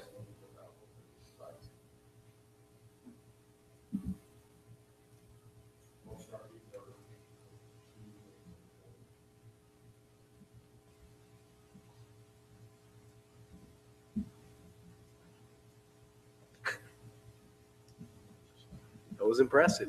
He's had it right there. Well, he has 4 Does he? in his yard. It's illegal. Well, Mike's an RV guy. He knows. I liked it. We're going to run out of public if we don't get to the public hearing.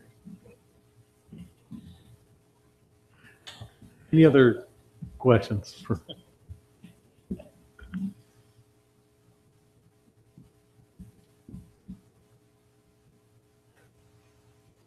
All right, Mayor, let's get that public hearing open. All right. Are you done with Drew? Okay. This is a public hearing. Any of you out there that have an interest in this project and an opinion on it, we'd appreciate that. Yeah, come on up, Kendall.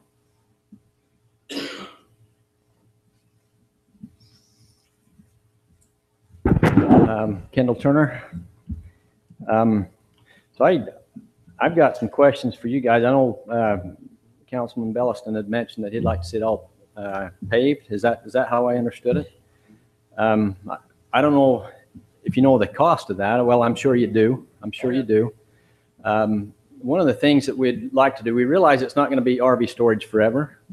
That's why we'd like to not have to be required to do that.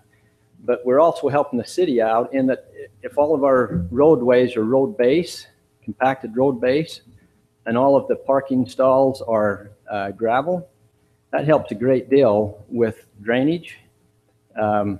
We've got an oversized drainage pond there that when if it's approved, obviously we're going to have to, but some, that should catch the RV stuff, but it's a big help for drainage.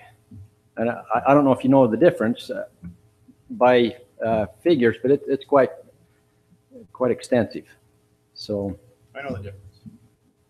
Well, that would require all that parking gravel, or I mean, the whole thing paved would be outside of our limit. And that is the first thing that we'd like to see go in. And then the townhomes would be the second, and then the commercial buildings the third. How long has the project been on Telegraph? How old is the project on Telegraph? Okay, it's been probably 25 years old, 26. My understanding was that the project on Telegraph was always kind of considered to be a temporary deal as well, right? We've been approached by quite a few different options. Yes, but not. It's a good option until something better comes I in. understand. I just, I only bring that up because 25 years is a long temporary condition, and even if you consider it's paved, it's still. It's going to be a long venture, whatever you do. Once you start moving RVs on there, it'll be a long deal. And if you road base it, that road base, by the time you actually go to develop it, I mean, it has no value at that point anyway. You've still got to do your soil studies. You're still gonna have to go do your overacts. You're still gonna have to do all the other processes. So, I just, if we're gonna do another nice RV storage, I mean, I'd like to see the level come up a bit, right? That's just me personally. Well, That's how I would look at it. I will tell you, I've got people that store with me that have the opportunity to store on asphalt because they don't want to. It creates more heat. It creates more, in their mind, more issues for their RV. What So, about if roadways were to be paved and the parking stalls left as a gravel? What becomes the impact of that? you're talking all the roadway? The roadways down, your aisleways, and then your parking stalls left as gravel. You actually have a lot So if more you have a hard- maintenance You have with a hard the, surface with the- roadway. with the weight of those vehicles, as you're turning on hot asphalt, you'll cut that up pretty quick. And these aren't as heavy as some of the vehicles I'm Well, used then to if dealing I with. could use the but- same argument with your road base, you're gonna start cutting it away. Well, yeah, just the, but the maintenance and Especially- fixing it. Especially on a wet day, you can start doing, I mean, the argument can go both directions. Yeah. I mean, they just put a heck of a nice storage facility in now down next to Love's. I should have taken some pictures of it today, but I mean, asphalted covered, it's a nice facility. Well, And I'm not saying you have to do that Yeah. facility. Well, let me here. ask you this. You guys think it's going to be visible, and that's the thing. I noticed if you, 1100 East right there, it's about a 7-foot difference where it starts. And then on up to where we would enter there, you're probably at 2.5, 3 feet higher elevation. And then you get a 6-foot block wall fence on top of that. There's nothing that's going to be visible from 1100 unless you're coming right down off the hill there. They'll be a little bit visible until the townhomes are built. So there's nothing that's going to be visible from the roadway. I understand. I've ridden that road quite a bit. I know the grades on the property. Yeah. You know, Well, like I said, understand what you're dealing with requiring it paved, it would be outside of our limit. And What's the acreage? we're providing 8.79 Is that the acres, I acreage of think. the RV point? Yeah. Excuse me. We're providing a service we feel to the city. I mean, I don't know if you realize that the issues of people not having a place to park. I'm sure you guys do, but I have I think a direct help with that in that we're providing a help to the city as well. And the one question I've got, moving away from the RV portion of it, the backyards of your townhomes, are they gonna be just all open, common space to the backyard? Are they gonna be walled off? What's the backyards of those? Or the plan is to wall each one of them off. So it'll be a cinder block wall. How many stalls? For the RV, do you recall? It's going to depend. That roughly that would be 320. Depends on some of the sizes if they was changed a little bit, but add a little bit more for smaller trailers. Those are all 40, 45-foot spaces. So you say it depends on who rents it. Is that what you're saying? The size of the slot? Well, or- there's a demand for every size, Yeah. from 50 foot down to 20 foot. So Gotcha.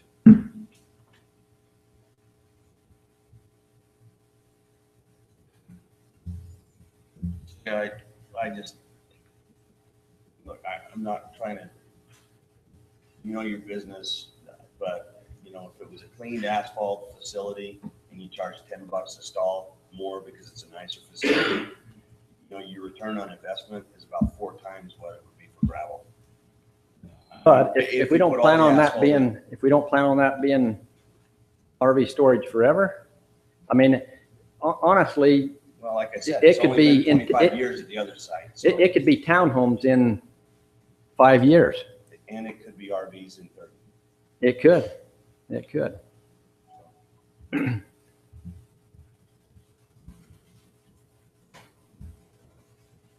One thing that I would like to see for 2 week when it comes back is the designation of where those trash cans and that trash pickup Yeah. will be. I think we need to see that designated out as part of this decision.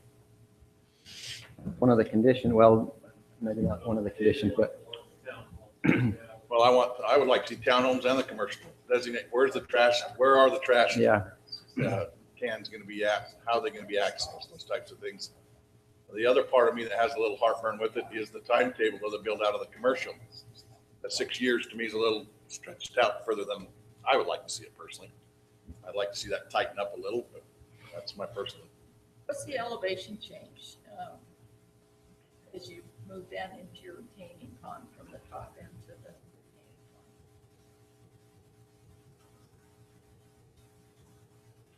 retaining pond?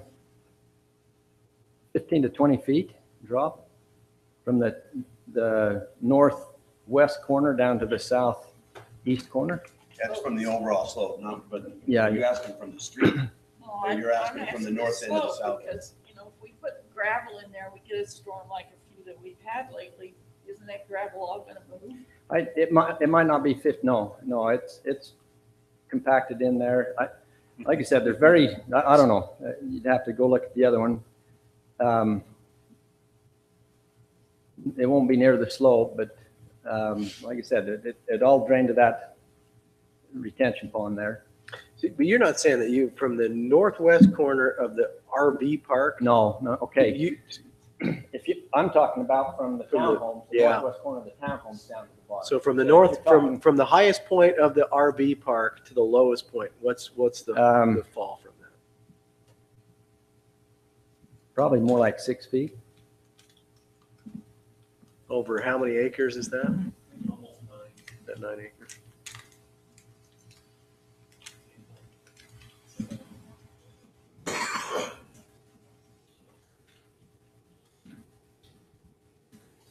Which is more than you have on your other property.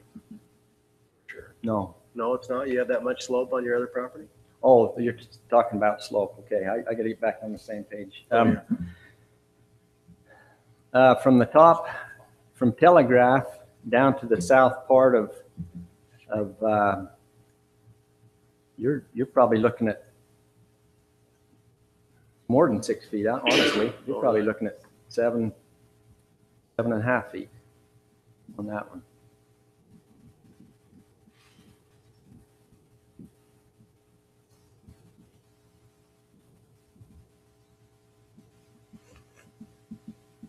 Councilman Belliston, you're thinking paved and covered? No. I certainly, I'd love to see it paved and covered, if it were me.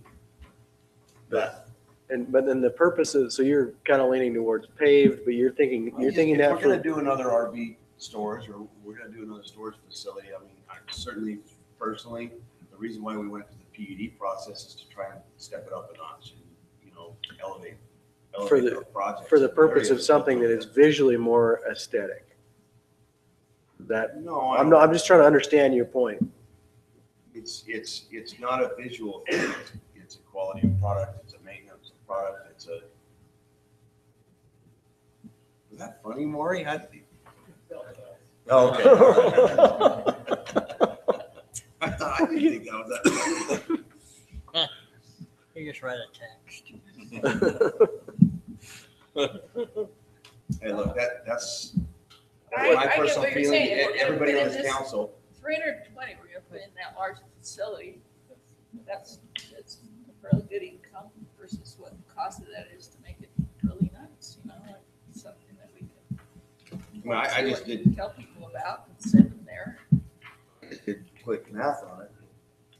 It's $10 a stall, because you can charge more for a nicer facility at $10 a stall, which I don't think is outlandish to charge more for a facility like that. That's an extra $40,000 annually in revenue. I mean, the cost carry on the asphalt improvements is a quarter of that. But that's just me putting numbers to it from my end. Well, so then are you, and just continuing the discussion to understand your point, are you thinking that basically you try and get all storage facilities of this type asphalted from here on out?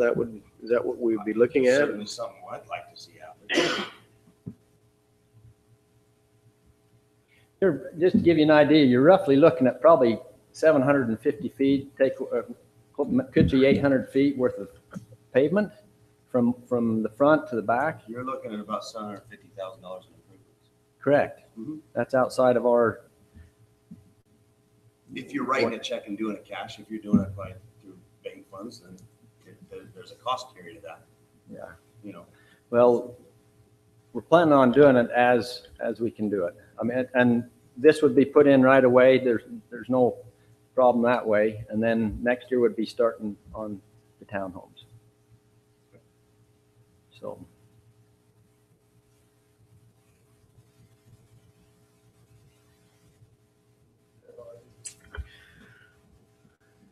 I'm wondering if it's our business to try and improve RV parks. If it's visually and aesthetically, well, we kind of talked about this the other day, that it's not really the purview of the council to figure out what makes money and what's the value of those things. If it's offset and it's behind walls and it looks nice for the people who are interfacing with it within the city. if under a PUD, Yeah. we're able to approve a stone selection or a shutter selection or a roofing tile Huh? selection, then whether or not something's asphalt or gravel, that's also something we can look at and evaluate whether or not that makes sense. Put shutters on the RV park. Well, there was You know that discussion in story. the past on shutters, so I'm just using that as an example. No, yeah, I take your point. That's a good point. And look, there's 5 people on the council. Understand. This is I'm my not, feeling. I'm just trying to understand your point. It's Councilman helping me Bellis, shape my What own. are you seeing with the kind of the trending in the RV parking? I know a couple there in St. George that have moved more towards the asphalt now. But what are you They're seeing? moving more towards covered asphalt. These RVs aren't cheap, even your tow behind RVs are 50 to 100 grand now. And so, typically if you're doing an RV park, your newer, your higher end RVs, that's what they expect. And if you're doing, it's my feeling, I'm not trying to knock it, but I think you're gonna get, some of your grade B and C. Honestly, we've got an edge. We've got some dang expensive RVs in there. We've actually went to a point where we don't even allow anything under the year 2000. Almost a year ago, we're still working with some of them in there, but grandfathered in. So we don't allow junk in anymore. It has to be approved, and not everybody has a $150,000 RV. And I've got my facilities full, and I've probably got 200 people on a list right now that need a space. And some of them have real expensive RVs as well. So, Well, this RVs, you've got boats, you've got yeah, trailers and Well, I've got ATVs on friends them. that have seen those man caves in Sun River. Who would invest in a heartbeat in some man caves in this part of the county where they put all of their toys. One enclosed facility that they can monitor for heat and cooling, and they do it. Well, you're seeing that in the storage units becoming more and more, the climate controlled and the security And they're portion. big, But that's they're kind big of where enough, the they movement put is with trucks those. and RVs, and Yeah. they put the whole shebang That's in interesting. there. Little different concept here. Yeah, for sure. But I do know that those man caves sell instantly. Sure. That they have waiting lists. They're very popular. I think the few recent facilities down in Fort Pierce have been asphalt, covered, whatnot. So I think that's mentioned before the Love's St. facility down George's. there. I think that's their ordinance now, is to be asphalt and hard surface. I would suspect kind of the price is right for product. So, I mean, you have a higher end, you're gonna have higher end. If you're gonna have more improvements, then you're gonna have to charge for those improvements. That's reality. But even just the man caves, you look at where people would have to go to get one from here. One thing too, Kendall, I would like to see your wall, what type of color? Is it just gonna be a flat cinder block cement wall versus, a little more decorative that ties into the red rock behind it, some of that type of stuff? That personally, I'd like to see more of a color blending wall rather than just a white cinder block wall there. Something that kind of ties in that says, hey, this is a nicer facility rather than just, hey, I've got a block wall. Like I said, we want to make it nice. I mean, it's not. I think that's something that needs to be discussed as part of this approval now. And so I would like to see that when it comes back in a couple of weeks to have with the trash receptacles and whatnot, to say, here's the color of the wall we're proposing. Okay. That's true. I mean, a nice, slightly decorative. I realize it's not going to be perfectly decorative. No, but slightly something that ties decorative, in. something that ties in is a. Correct. Yeah. And Councilman Belliston, I'm not arguing with you. I'm really just trying to seek to understand what you're saying. Well, what we did, and take this for a grain, for what it's worth. If it were me on a facility like this, I'd do enclosed around the exterior and open on the interior so that, it's not just a 6-foot wall, because even if it's a 6-foot wall, you're still pulling a 13-foot tall RV up next to it. I mean, it is what it is, right? I do appreciate you've got wider lanes to it.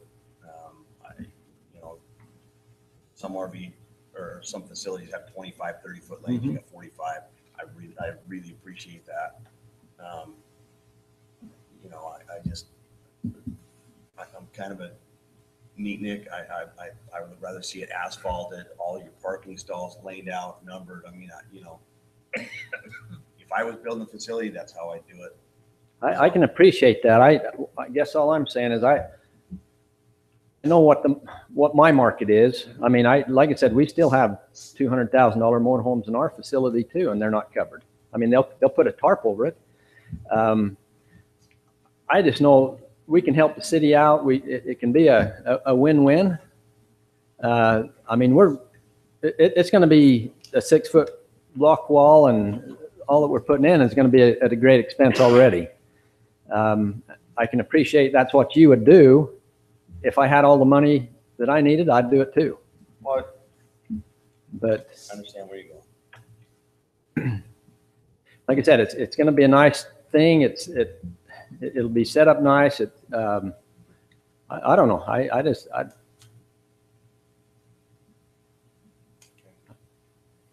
don't know what else to say. What should I say, Kenny?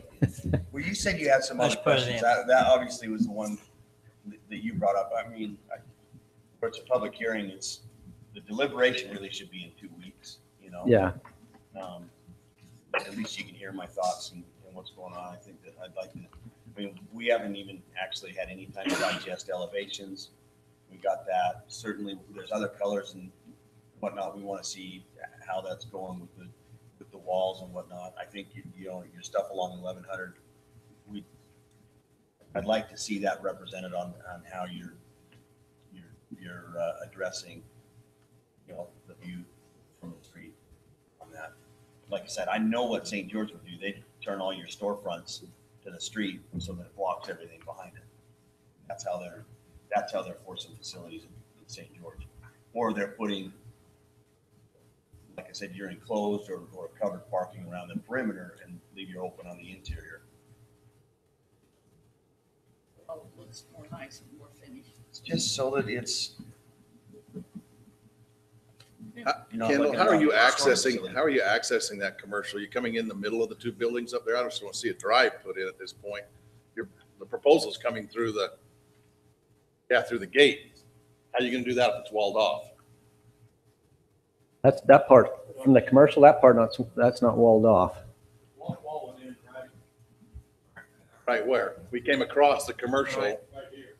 Where it says 58. Okay, that's what I'm saying. So how are you going to access the commercial center if you've got a block wall across it? Because the gate's coming through where your arrow is. That's your gate coming through. There's your access gate. That's to the facility. Yes. That's to the RV. Yeah. Oh, I don't see a driveway there. I just seen a gate on the other side. So that whole portion of the cul-de-sac is drive then. All right. Okay, it looked like it was solid line. I couldn't see that was a driveway. And I thought we were accessing coming through the gate coming in. I thought, well, if we're going to wall that off, now we. Depends on what you guys want to have them do here, but then it would pick up right here and shoot that. So, then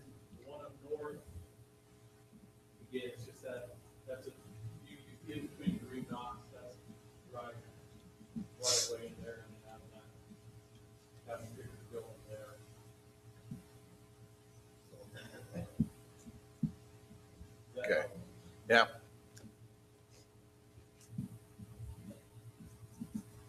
Then I had a clarification, Mike, on that power. You picked up on the fact that our pond is kind of behind the facility there, so there is an access up in there. So we have to access to get the pump, and so. Where's the access?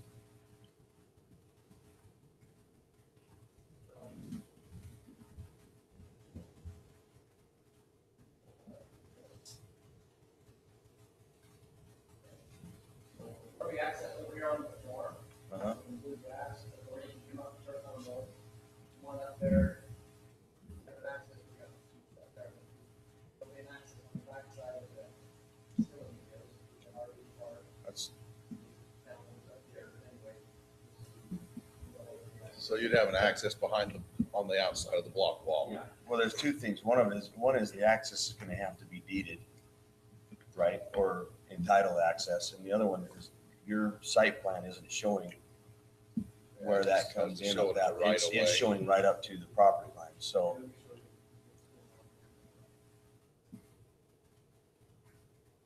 Your RV park, show us that last line. Based on here, you're saying it's gonna run and you can see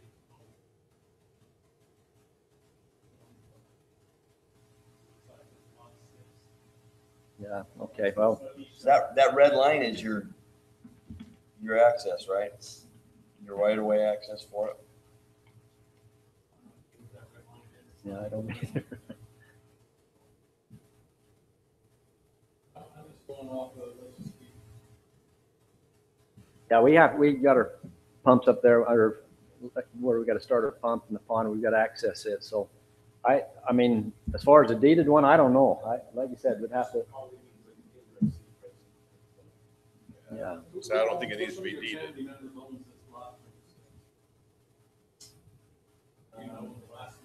My sister Beverly that lives up in Salt Lake. I'm just wondering if you would like to be, that. You can't go around.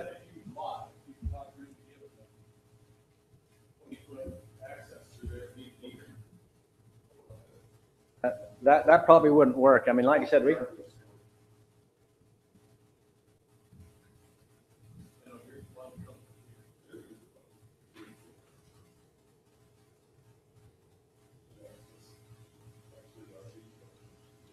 Yeah.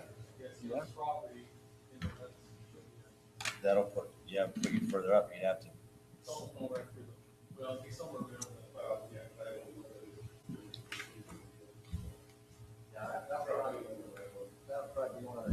Put a gate in that wall. Yeah.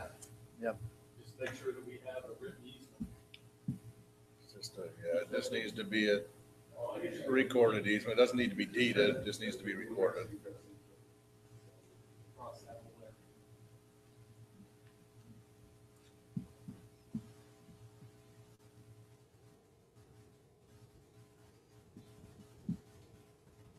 Other questions for Kendall? Any other final Gettysburg State or Union address you'd like to? Don't shoot. Till you see the whites of their eyes. I got it. Thanks, Kendall, very much. Anybody else? If not, I'll entertain a motion to close this public hearing. So moved. Seconded. Well, we ran off all the public, so. I know, I'm sorry. Oh, wait, there we go. We're good. Lori's still here.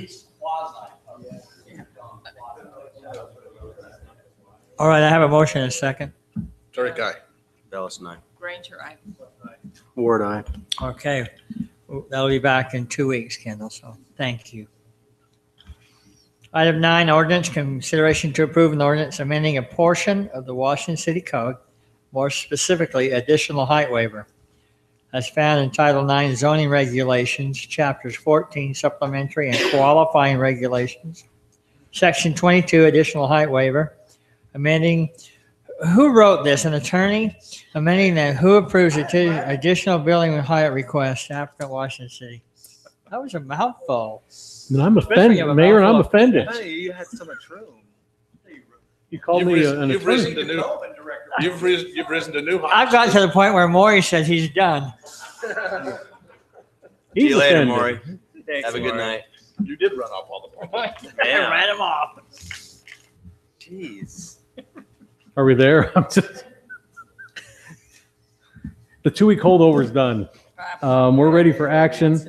I corrected the when and turned it into an if, you saw there. So I didn't show it on the ordinance itself, but here in this part, I want to make sure that you saw that I think that was the one thing we talked about. I think it greatly And then the ordinance just follows that and does all the stuff we're supposed to put in there. And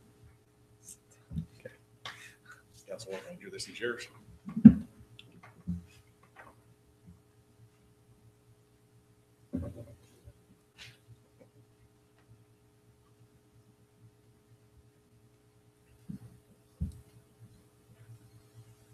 Make that motion. This is your motion. Is my motion? You got it. Okay, I move approval of the ordinance regarding height, additional height waiver. I'll second her motion. Motion in a second. Ward eye. Clef eye. Ranger, aye. Phillips and I. Turek, aye. All right, that's all approved and I good don't job. think we Good job, council, really. Resolved whether or not to have public hearings on those things. I guess that We was can, debate, but we can debate it we can work later. on it. Yeah.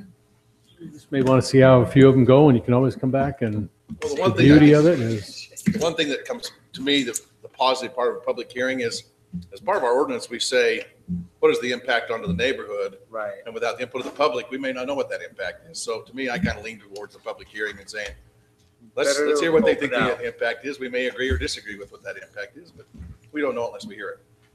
Does that need to be in this ordinance? That it says public hearing will be done, or is that just in? Oh, yeah. yes, it would. Ooh. Call to reconsider maybe. Well, I'll just make the motion that we add that the public hearing is included as part of that new ordinance. I second that. Okay, the question Ward eye. is which public hearing, before you do that, hold on, which I public got a hearing nod from the mayor. you so guys want to take it on. do? Because, you know, we have, in our city, we have your two different kind of public hearings on, but we've only just designated the ones for Well, zoning and general plan amendments. If there's not 30 people, we're supposed to go out beyond. Now, I would recommend we don't do that. I would just stick to your 300 state code, 300 feet. why would we change it for this and not the other? I'd stay consistent all the way. Our public. Well, hearings are we public have two hearings. different ones though. I'm saying we do have two different ones that What we do don't, with you recommend, noticing, what's that? our noticing isn't two different ones. We notice the same.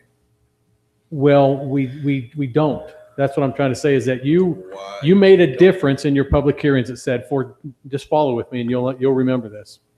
For general plan amendments and zone changes, you said the noticing would go 300 feet or at least 30 people with no duplicates. Correct. Okay, for general plan amendments and zone changes, because those are land issue, big kind of changes. You did not say for any other public hearing. It goes back to the state standard, 300 feet, no matter what. If there's 3 people in 300 I feet, guess I didn't owners, realize that you get 3 people. Differentiated. I thought public hearings were public. But I would hearings. recommend that you just keep with the state standard on that one then. So for preliminary plats, they only go to the 300 feet. They only go to 300 feet. And conditional use permits, certain ones that we, do require a public hearing, 300 feet. So if I remember our logic to that discussion was, because we felt like general plan is sometimes zone changes, there's not as much development, there's not as much proximity to the land, whereas the others we felt there was a great proximity with regards to that, so. And we were changing, and we were changing land. Yeah, and we were changing land uses. These other public hearings, we're not changing land uses. And that probably would be applicable to this one because we're talking of impacts. So to have to reach down a half a mile to get the 30th person, that really isn't really going to be impacted per se by that. Okay, so now we're doing that. I want to make sure that we definitely have and it's nothing, I'm just getting, I don't know if this is right or wrong. So we're going to have application and fees and of course, $1 for every notice. We have to do those. I don't think you want to give those away free especially if you're giving I away would do the same height thing we do with waivers. our other public hearings. And they need to provide Well, the address. we would, but they're going to have to provide all that. But I think we talked about it one time in a session, $200 for a height waiver plus $1 for every mailer that goes out. Is that still, because if we're going to do that, I would just keep it consistent with what we do. it's pretty consistent for an application of that magnitude was, $200 we've had for like plat amendments, things like that, $200. So Councilman Do we Turek, need to amend Councilwoman Granger's motion, or can it carry two separate motions under one? We'll want to amend her original motion with, we approve this, adding a public hearing. just one And- little point of discussion. Finish Or if you off. want to table it, I'll bring it back and show you it. No, I'm okay. My biggest concern is in talking with what Councilman Turek, That was 2 weeks ago. with what Council. You got left behind. Yeah, What was that? I'm glad to include in my I'll wait. motion that we would do the 300 feet. Okay, so I'm going to write, it'll be, and I'll slip it in there where it needs to be on that and just say, and I won't even put what, because that's going to be our standard public hearing anyway, for Since anything we're- else We're that's hearing not. that this public hearing would be before the city council. What I'm going to do is if approved by the Unless city we want council input from The after planning commission. a public hearing is what I'm going to say in there. So we'll tweak that to say what we need to. I'll get with Jeff. We'll make sure it's in the Okay, right. Now, here's Before one more thing before we before- move on, Councilman Clough, what would you like? My little voice on this is in realizing that we have two modes of public hearing that we adapted as a city based off of its needs. With Councilman Turek's concerns here, I was just redirecting to Councilman Turek. And do you feel like the state standard is sufficient in adopting a public hearing process with this amendment that we're doing? I'm leaning more towards hearing you out on your advice on this, and it feels like you would like to have something more As I thought my way uniform. through it, I felt like it probably was, because when we start talking about negative impacts, You're within basically, so we're much talking distance, 300 right? 300 feet, being those are going to be noticed. So those are the people that are really going to suffer the impact or feel Right. the impacts of those. So as long as we are noticing those people, I felt that was sufficient. Okay, so you're okay with there being the two different versions as they are right now? If Yeah, you're I like didn't you're realize we had two addressing it? different versions, to be honest with you. I thought that So was that's the whole part I thing was coming 30 back to is 30 was 30, so this are was we news to doing the me. right thing in going back to the state code when we had this new version Yeah, to seem to me, reach the. I would like to see it stay with what we have. To me, we have one public And hearing see, that's notice. where I'm feeling like, I still didn't- feel that because we are in need of that option, it is above and beyond the state option. So we don't lose anything by maintaining what you have as a state, what we have as a city. As a state, we have that opportunity of holes. I'm more of leaning towards continuing with something And I more think with standardized. Most of these, I think you're going to hit your 30 with your proximity, so. I know the even most get to of, 30. it's not the most of I'm worried about. Well, its impact, and with the conditional use, the impact is less than a large land change. So that's just the verifying back So to the we impact's okay. less, so Like I said, they impact. I didn't realize we had two different ones. I thought our Especially- Yeah, we did. especially- That's what I'm trying to clarify too. Problematic when we're dealing with the planning commission and conditional uses and all that stuff. So we just raised those. Well, there's some For me worries. I don't personally- remember my own name anymore, so I. For me personally, I'm fine with just state statute For this one. Yeah. and the other ones. So did my second agree to that? Okay, let's clarify for the record for Tara. Do we have to have additional verbiage in this? It'll be easy to say under a public, it's going to say if approved by the city council after a public hearing. Or after we'll slip it in there. I'll talk with We'll Jeff. say after a we'll public just be hearing tweaking it. according to state statute, because if it's a public hearing according It's to our defined in our- statute, that's different. Well- Yeah, I agree. Public, yeah, let's just keep, kind of rein some of this back in, we were categorizing. There isn't a generic public meeting provision that says notice goes out for something that has to be heard at the planning commission. So if we're just having a public hearing be at the city council level, it wouldn't be by statute. So we'll probably want to be specific about it. Because, and we're still talking about public hearing first here, right? So that whoever is coming to give comments is coming to the body that's making the final decision too. So it's not getting spread around. Probably makes more sense considering this is really just a, health, safety benefit type of a decision. It is. We'll make sure between Jeff and I, we get that the Ts are crossed, the Is are dotted on how. We'll just make sure that it's by, customary with state statute, whatever it's going to be. We'll, Sorry, the back pulled up right in line on that ordinance. Can I just take a real quick look at just the whereas in it? Because what I wanted to have in there is maybe to add a couple of whereas just for anything to fill, because we really don't have it set up for a billboard.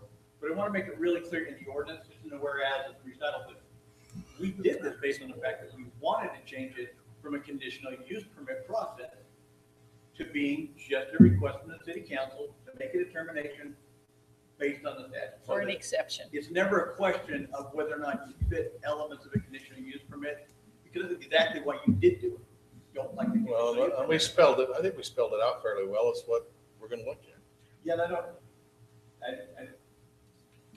by sticking a sentence in a whereas, it's clarified. We don't put it in the body of it at all. Does it make sense to table it? No. Just put it in the motion. I think we covered it all. Yeah. There's not much to it, really. It's just I think Yeah. we can tweak the paragraph to just throw in there, it'll fall in there somewhere if approved, right around that area is gonna, we'll get it. We'll get it in there. Or maybe just put in there, after a public hearing, the council will make the determination if, or something. I was gonna say, if approved by city council After following a public following a hearing, public hearing. that, I say, it's just gonna be very simple like that, so. We're not really even saying we need 2 weeks, but I suppose if we do, we'll table it and Sure. say 2 weeks, but a lot of conditional. Yeah, uses I wouldn't go, require that. on this one, you wanna hold your public hearing and probably do it, but you always have the option We to can table it. always table it. So, Yeah, I just wouldn't want to yeah, throw I the think 2 weeks in after a there public because, hearing, yeah. I'm going to give you my best example right now. LDS Church is going to show up when they build churches, or maybe a temple someday, that they're going to need a height waiver. You don't want to sit and go through all this 2-week thing. You're just going to say, we've done these all over the city. I'm not, you may even listen to people, but you're going to grant that one. I'm just, I hate to say rubber stamp, but that's about as close to one you're going to get. That you're just going to say, well, because it's over the height limit, they have to come before you. And you're not going to sit and want to wait 2 weeks to do that one, I don't think. Well, on a lot of conditional uses, we might not need to, and if we do, we can. Just Yeah. table it. But like I say, every height thing like those are going to have to come before you, but we'll just get them on and do them. But now we'll make sure they get noticed too, so. So where are we to? We got the So- motion. So motion amended to include after a public hearing. And you'll have to. I'll second that. I have a motion and a second on that. Ward, aye. Clough, aye. Granger, aye. Bellis and I. Very kind. All right. Again, congratulations, council, on working that through and making it happen. Item 10, bid award. We're just going to item B on that. Consideration to award the bid for an asphalt paver. Could you loan that out to Turner's or? At a discounted rate. Yeah. Thank you, Mayor, Council. So on October 4th, we opened bids on our paver that was included in our budget this year to replace our existing paver. We got 3 bids come in from Cade Equipment, Honda Equipment, and Wheeler Machinery. Wheeler Machinery was low bid at $174,394. And we asked that council approve awarding that bid. What was the difference in the bid spread? I mean, I'm assuming your spec was the 380, same. 174. Yeah, we produced a spec and sent it out to them, and they all met the spec. Honda Equipment just didn't have that small of a I see. paver. Okay. So their paver was a larger. Their paver. smallest paver is bigger paver. Yes. All right. Nobody's like staying or Intentional grounding. Mayor, with that, I'll make a motion that we approve the purchase of a paver from Wheeler Machinery for the amount of $174,394. Second. Motion and a second. Turkai. Bellis and I. Granger, aye. Clough, aye. Ward, aye. And All on right. on the one prior to that, our bids came in high, so we're going to rebid that higher than our budgeted amount. Thank you, Mike. That's right. In the asphalt.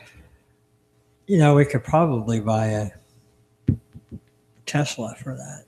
Probably. But in Secondary water, item 11. Consideration to approve the funding for secondary water study. Mike Shaw. So I did get some questions on that, send out the answers. I believe council all got them, so I don't know if you have any other questions that I could answer. I have one, and I was hoping that somebody from Sunrise was going to be here tonight. He had a prior commitment with his daughter. The one thing that I have a little bit of a concern with that I would like to add to it, and maybe you could take that back to them, was on their note on what was it, 2/9, which says they'll send a person to one city council meeting. Yeah. there'll be- Oftentimes, we do a workshop with it, and then we turn around the next night and do a city council meeting. Can we amend that to get both of those meetings covered under the same amount? We can definitely amend that because we actually, and I'm surprised that we didn't change that because we actually talked about that. We talked about doing. Where we're going to have quarterly. multiple meetings with the council and keep them updated all the way through the process. So Okay. I'll probably have them change that to probably 6 meetings. In what period of time? Be the 300 days. So basically, one every couple of months, an update. Plus, you'd be getting updates. So every other month we hear from them. From them. Well, or up to 6, I really think if we don't need that often. Right. Yeah, so. And then you will get just updates from the staff of where we are on the process. And I don't think we want to, for me personally, I wouldn't want to set a schedule just up to staff when you think you've got enough data to kind of share, because I don't want to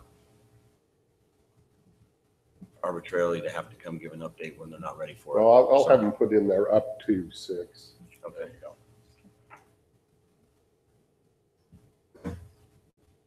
That, I'll make a motion that we approve the funding for the secondary water study. Oh, now I gotta go look it up. Okay, in the amount of 96,700. Deep breath. I'll second his motion. Motion and second. So we're basically, there's no temperament on the council to set some targets as far as what we'd like to accomplish and purposes there, and have break this study up a little bit to make sure that we're stepping into that a little bit. My feeling is that the breakout points is when they come and give us updates and let us know where we're going. We have the discussion with them, and they've already said that if at that point we as a council decide that we want to discontinue moving forward on the study, that's our step off point. Well, but I don't want to try to, but like we've had the discussion before, I don't want to try and go in and say, well, I like this portion of the study and not that portion of the study. It's to me, Well, I that's think- piecemeal. Either you order the study and order it complete. Yeah, well, so much of the study ties with each other to where It does, but You it can't changes the really- way you purpose the study. So if your purpose of the study is to go try and get something that secures reasonable water costs for your citizens into the future, you set that as a target. You start aiming at those pieces that render that information. Some of it, I agree, you're not going to have, but before you spend more than $196,000. 90. No, it's 96. No, 100 plus, 196,700. 96,700. There you go. You said 196, so you were adding 100 to it. It was expensive when I said Yes, it. it was. We've We're already not cut gonna it down put by asphalt half. on This is the No first asphalt one. on this. A 9 in there and a 6. Anyways, so No, That's just I like can kind mine. of see your point, but at the same token, I think that, to me, the ultimate goal is to look at what is, number one, is the feasibility or the cost of pressurized irrigation in our community.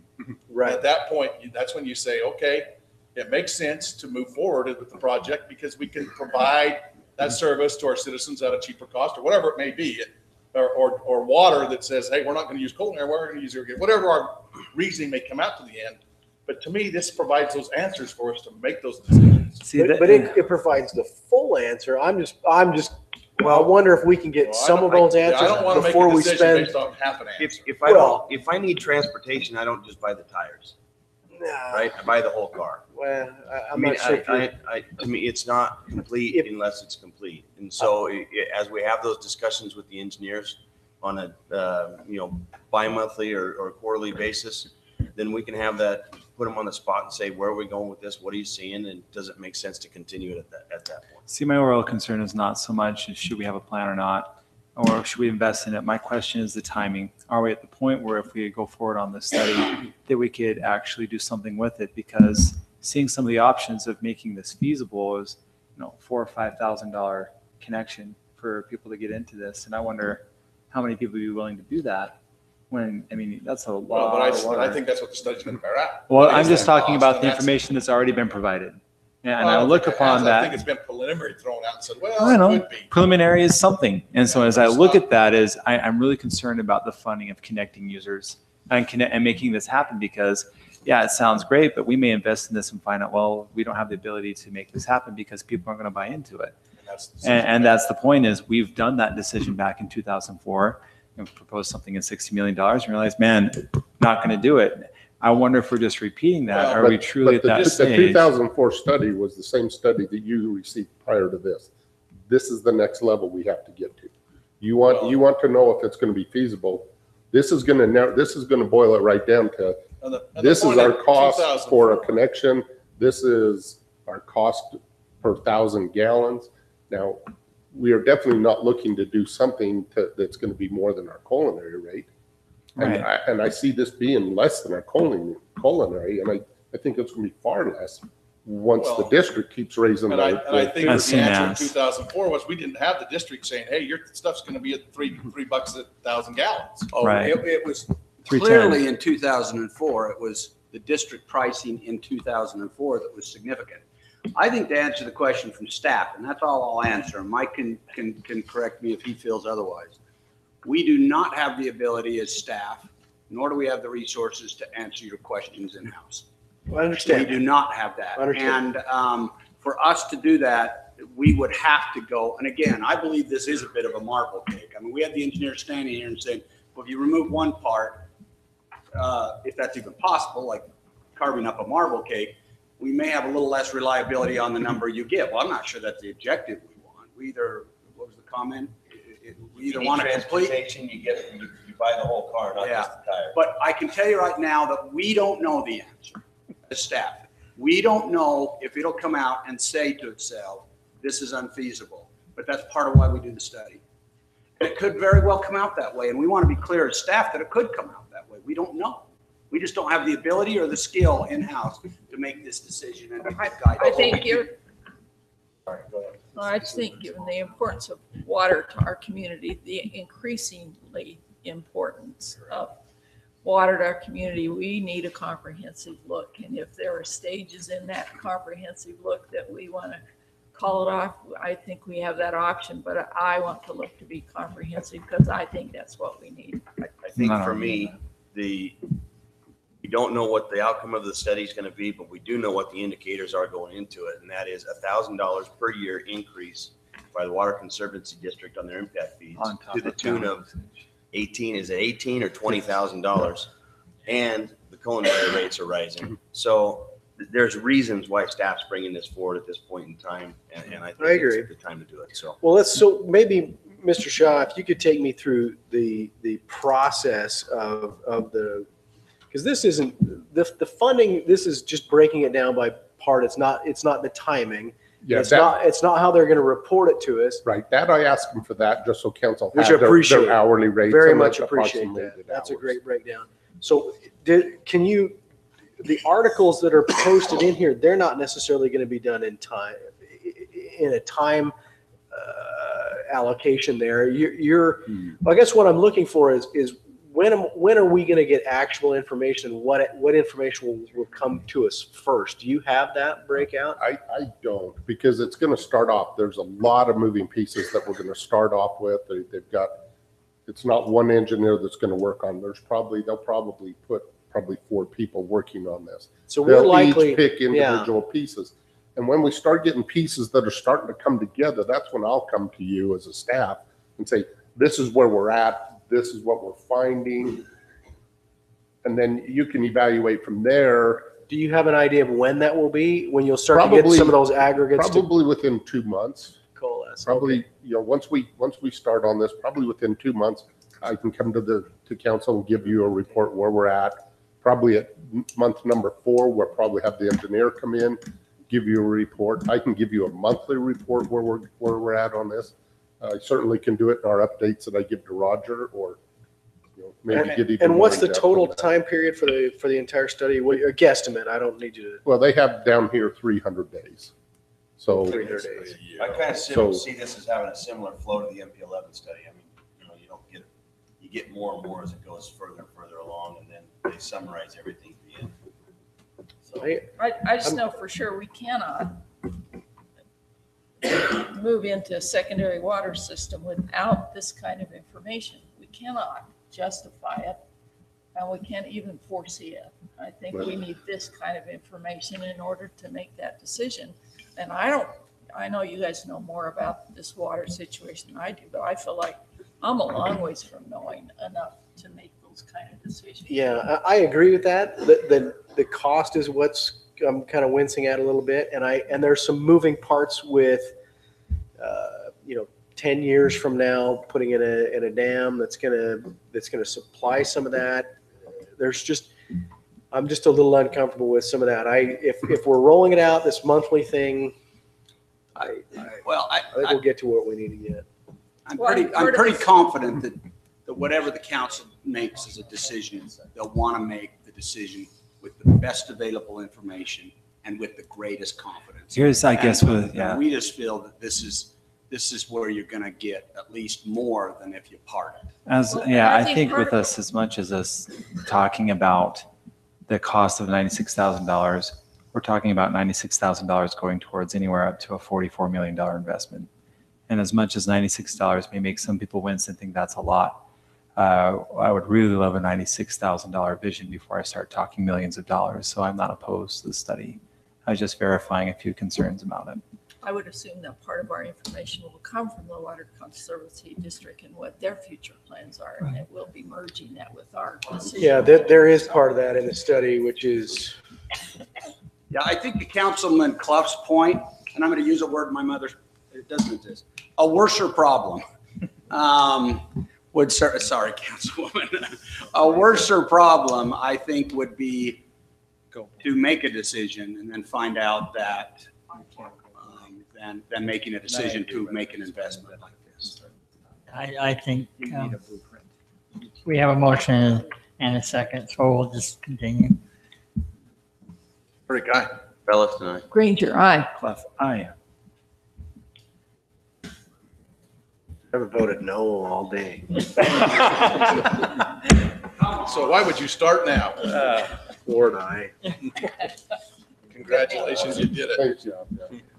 Yeah, just for your information, I was in Pine Valley today, and all over Pine Valley, there's signs that say, "We're out of water. Only use 50% of the water." So I taught Larry Gardner owns Pine Valley, basically, Yeah. And Larry says he's never seen this in his lifetime. Wow. It's bad.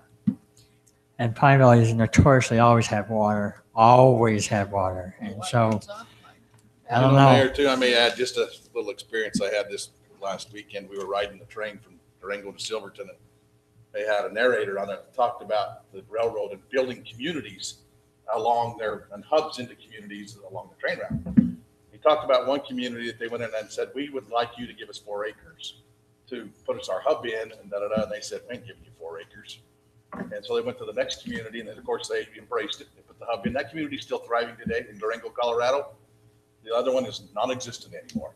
And it was a hub for what? What's that? 4 acres. Well, a hub for the For a train. railroad. Silverton A railroad hub. Okay, So that is sometimes a those beautiful decisions that are drive. made, you have to kind of look futuristically.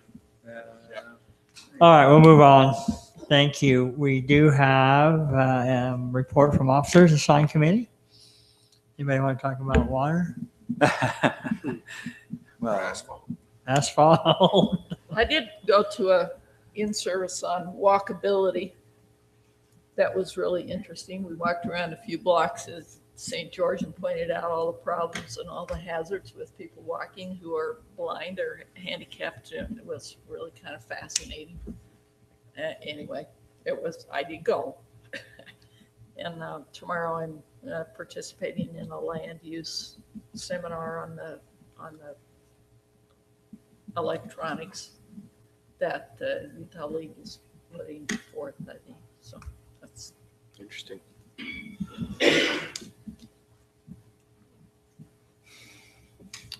So there is one thing, Mayor, if I could Absolutely. maybe just touch with the council on. We have a couple of residents who have power bills in a hold status.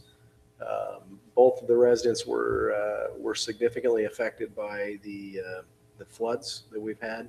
I know at least one of them was affected, but both floods significantly.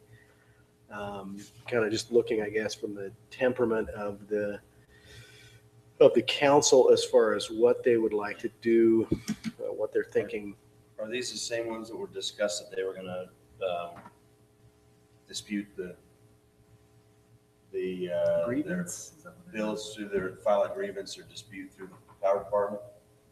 Dispute. I'm not aware of any dispute. I'm more familiar with one than the other because I've talked to them quite a bit. They had basically just had gotten a notice that they were going to get shut off. So part of their problem was they had to dry the whole house out. They had to tear out part of the walls, all the walls up to a certain height, and they ran fans, and they just incurred a very high bill. That expense, along with the other expenses, they couldn't come up with it.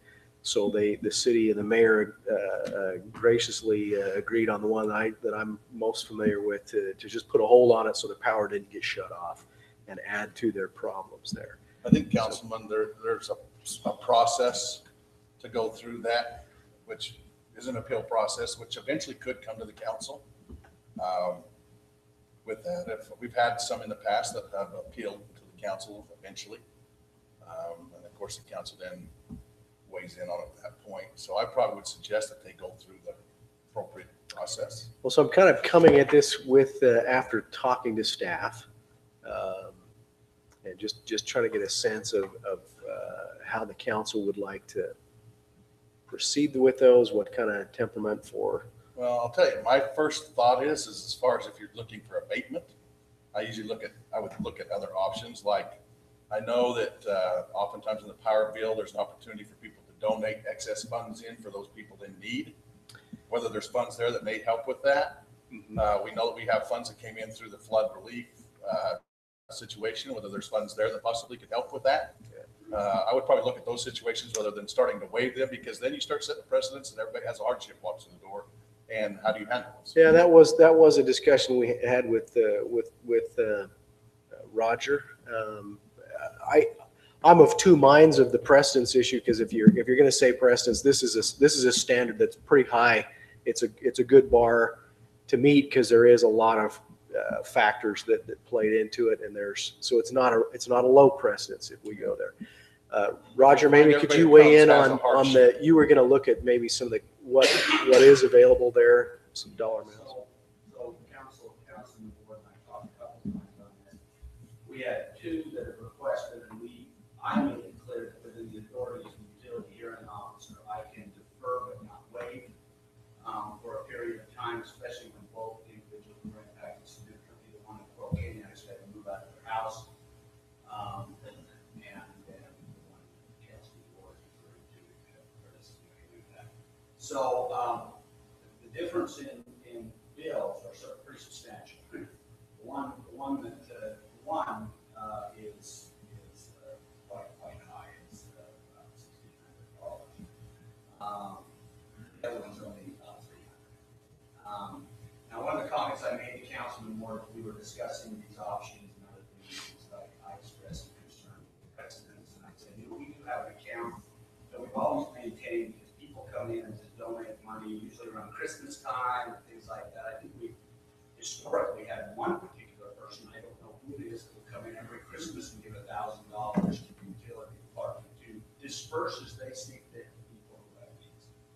And so we've always set that aside, and we just left it at the discretion of our utility supervisor, which is our treasurer. We're very, very good at that. We always try to use those sources. We have about $2,000 in that account right now. And I checked with that today. And so, but that was at least one of my options to say my concern was before we set a precedent, is there a chance we could use some of these other funds? Because I didn't get worried about criteria. Technically, we had probably on top of the field, probably 10 to 12 homes that they claim that they've been impacted. Well, and I would look at it too, rather than a total abatement of everything. And my feeling is it should be probably over and above what their normal bill would be. So they have a normal bill that would be expected to be paid. And so we're talking this portion here that the hardship caused. And that probably would be good advice, because again, we probably just these two accounts probably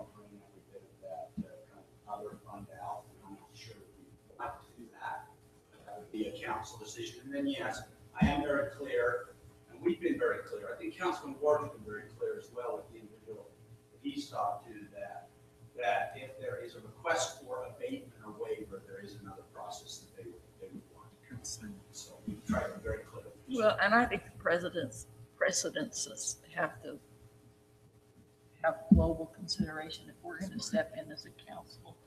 I know my first assignment was Blue Can. Okay. Stop twitching, Council.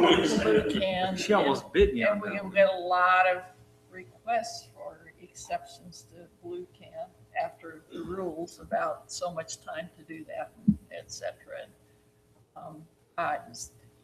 You walk some of that with care. Yeah. You No, walk that's some of good. that with care, and this one needs to be walked with care while we attempt to help them in appropriate ways, but we need that advice to come, I think, through administrative resources after we've made them aware of what the need is, and you've done that. Yeah. Can I just, point of clarification from your comment, Councilman Turek? Are you suggesting that you would like, that maybe there's a possibility for the city to eliminate that can't even talk now, to eliminate what is above and beyond their normal bill? That Or would be you- that's probably where I would go with this and say. Well, that's a good, that's an option. I There's a hadn't thought of. standard bill that you were expecting to pay no matter what. The hardship has caused you this much more, so that's where we're looking for funds. And like I said, my first thing is to look for other funds rather than abatement, to say, okay, what are other funds available that we could take care of this hardship for you?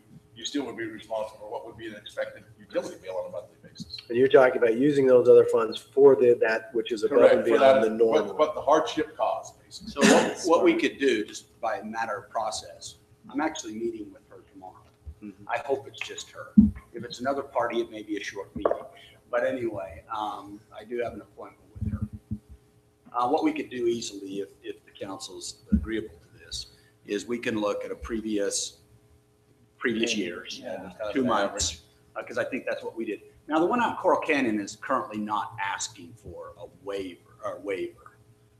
It wouldn't mean that she didn't want one. She's just not currently asking for one. So what we could do is look at the previous years. We could deduct that, look at the difference. I can actually even let you all know what that difference is. And if you still feel good about that, I can at least share that with her. I have a 2 p.m. meeting with her tomorrow. And then I will always, as I always do, tell them that if you're not satisfied with this, here's the other processes you can go through. Smart. And so I certainly can inform her that if you still feel that you deserve an abatement, then you have a right to come before the Board of Equalization, which is you. And we have only had it happen 1 or 2 times, but a couple times. And then, yeah. So I can do that if that sounds agreeable, and we can kind of. I think that sounds very agreeable. Well, I appreciate that. I just, thank you for the council's time. She's in a point where she needs to juggle. She needs to get some answers, at least some ideas of where to go. And so it's really helpful to at least get a feel for direction there. And I also very much appreciate staff working to get the hold put on so she didn't have to worry about the shut off amongst all those other things. It's just. So the other thing, Councilman, I'm sorry to interrupt, but here's something that, because I know she's been kind of leaning upon you too. So we do, not all the time, but on occasions. Because I think they get panicked a little bit too, that, well, this is a big bite and I can't do it all in 1 month. We always work with people with respect to that. Sometimes we'll spread them out, and as long as they're honorable in the agreement, we'll be honorable in that. So I think maybe that's part of her concern, and I'll reiterate that if you'll reiterate it too, Yes, that even if you still have a sizable chunk, we're happy to work with you over a period of time to get that. And by the way, we've always been successful at that. And what I mean by successful at that is that either we have gone through the whole process that we laid out with them and everything's been kept whole, or they've been not honorable and immediately they lost that and they had to pay anyway. So we've never lost money is what I'm saying by that flexibility.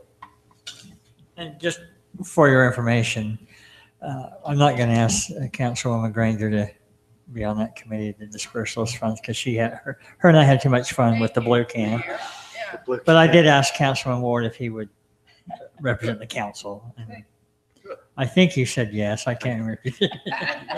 It seems like my head was moving this And way. I'm waiting for Emerson Carnivale to determine if it's going to be him or one of his counselors. And then I've got another gentleman from the city that's going to participate.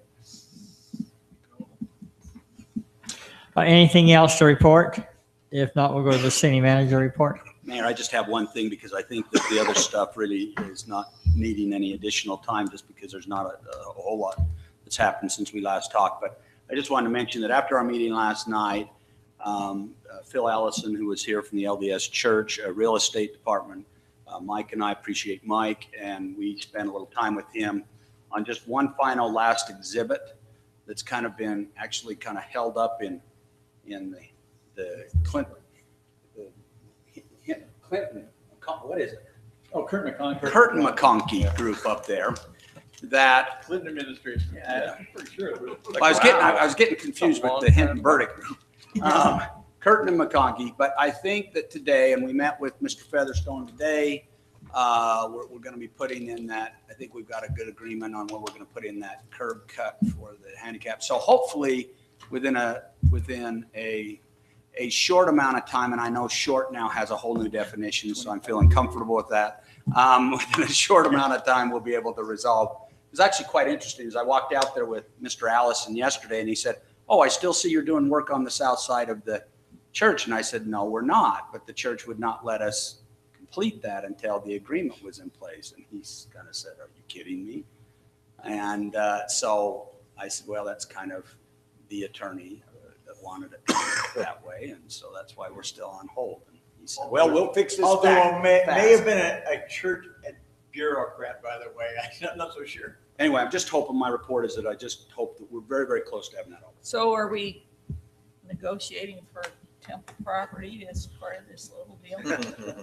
Well, we're certainly trying to find out what the process the is. LDS Church. What is it or what is it? I can tell you what, that agreement, that could be done for even a little longer if that's the case. Yeah. And that's all I have. All right, we're going to go home. Motion we adjourn. Second. Agreed. Thank you all. Thank you all for tonight. Good night.